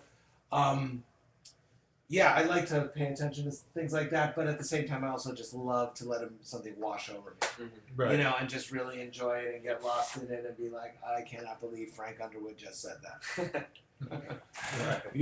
Right. But so but at the same time, talking about, since I mentioned House of Cards, like I look at that and I'm like, that has got a great look, and there's been a lot of DPs on that have carried that initial look that they started with consistently, but like I appreciate that. I just saw Ex Machina Yeah, it's good. today. I liked it. it. Yeah, it's good. Yeah, I thought it was again, like part of that felt like a low budget movie to me. Yeah, I think it was. It wasn't okay. I Yeah, think it was because a lot lower than Then- obviously because it's sort of one location, 3 people, that's what I was saying. It was like no dogs. no dogs, Was there a dog in there? No dogs. no dogs. Just some robots. Yeah, the robots. They can do that on the iMac. They can figure out all that stuff. Yeah, on they the figured iMac. it out. But I thought that was, again, I was like, I went with Alex, my gaffer, and I was like, one location, a killer location, but still like easy, But I like the way there were a lot of beautiful reflections and angles in the way they shot that, No, it was a beautiful looking movie. Yeah. It made it creepier. Yeah. Okay, everybody, we're gonna we have a winner, Athens Wren. Athens Wren. I hope you're still on. Are you there? The biggest problem with Titanic, setting up the story as a flashback. This seemed like a gimmick to cash in on the then current interest in the early 90s salvage dives to the Titanic wreck. The movie stood on its own without the old woman's reflections and would have decreased the Titanic running time. Well, that's good. So that's Steve, that's a good winning thing. I think that there was that flashback structure that felt a little corny, but I think on the to defend it, the reason why it was there was because they wanted to sell that sacrifice and that connection that he had made with her that night, that boat, when they were on the boat, was something she never forgot, and she realized that she was saved by him, by Jack. And so I know you're looking at me like, wow, you're talking about Titanic. No, I Just love being it. Like, I- what no, the I'm hell? like, no, But no, I mean, I'm no, thinking wait. back, and I'm like, that's why that was there. But there was something, there was something a little. Well, it also tied it to the present. Yeah, it tied it to the present, and I think it made it more accessible and less dark. And got Because Bill you sort of- Paxton in there. That's always worth it. What it was also like, it was like a happy ending, almost, because you had her like. Right, it was a way It was to like- take a tragedy and put a happy And ending on there it. she is, and she's had I a didn't whole think of life. And the story is that love and sacrifice is beautiful, and there's somebody out there. And then people just kept watching that movie every week. It was like 25 million, 25 million, 25 million. When 25 million was like 50 million, it was like every week was 25 million for I like feel like weeks in a that row. should not get the award now. Why? because I Because just it's not the problem. It's a because good thing. well, we let Steve pick, and that's what happens when we let Steve pick. He usually blows it. But so Athens Ren is that, and All right, Athens, Ren, you got lucky this time. you got lucky. Next time will be okay. 2.5 hours. Thanks, Mike. That's that. It was the problem with Titanic. I mean, I haven't seen it in forever. It's not 2.5 hours. It's longer than that, isn't it? Over 3 hours. What's the running time, Steve?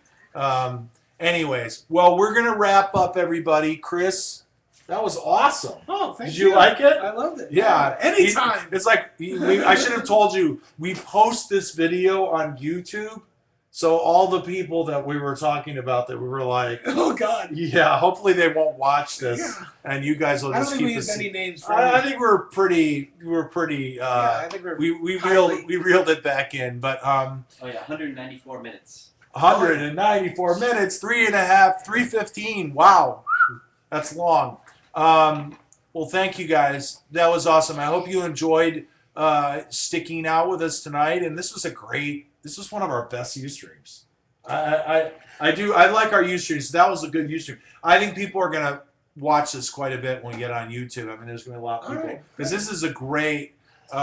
You went through a lot of things. I think a lot of information that people would really appreciate about many things. So, anyway, so we will. See Love Liza. Yeah, there's Love Liza behind you. We are going to. Hopefully, we'll get Dogbowl to you guys, and you'll be able to see it in a festival near you. We are coming to Denver, so Mike will have a chance to see it. We'll go to Denver in November and Denver Film Festival, and we'll be in LA in a month, June 14th, Sunday night. So everybody, love you. Thanks for hanging in, and we will do a Ustream pretty soon. We're gonna do these regularly. We're probably, I would say, I'm gonna be in New York next week in the middle of the week, so it would probably be after Memorial Day weekend, and we'll do another one. But we're gonna do these very frequently. If you guys have any ideas for any suggestions of, like, I love the idea for the writer and director of Ex Machina that somebody put up, Mike put up earlier. You know, go ahead and send us just email BlueCat if it occurs to you, like, oh, because we'll just contact the people and we can get all sorts of people that I bet would say yes and come over and sit down and talk. So I am going to direct a feature, and we'll have more about that the next time, but I'm definitely, yeah, we're going to do that next, and some point, hopefully very soon. Well, very good, everybody. Thank you so much, and we'll see you next time. And we'll put this up. If you only saw a little bit of this or whatever, it'll be up on YouTube and streamable very soon. So thank you so much, everybody.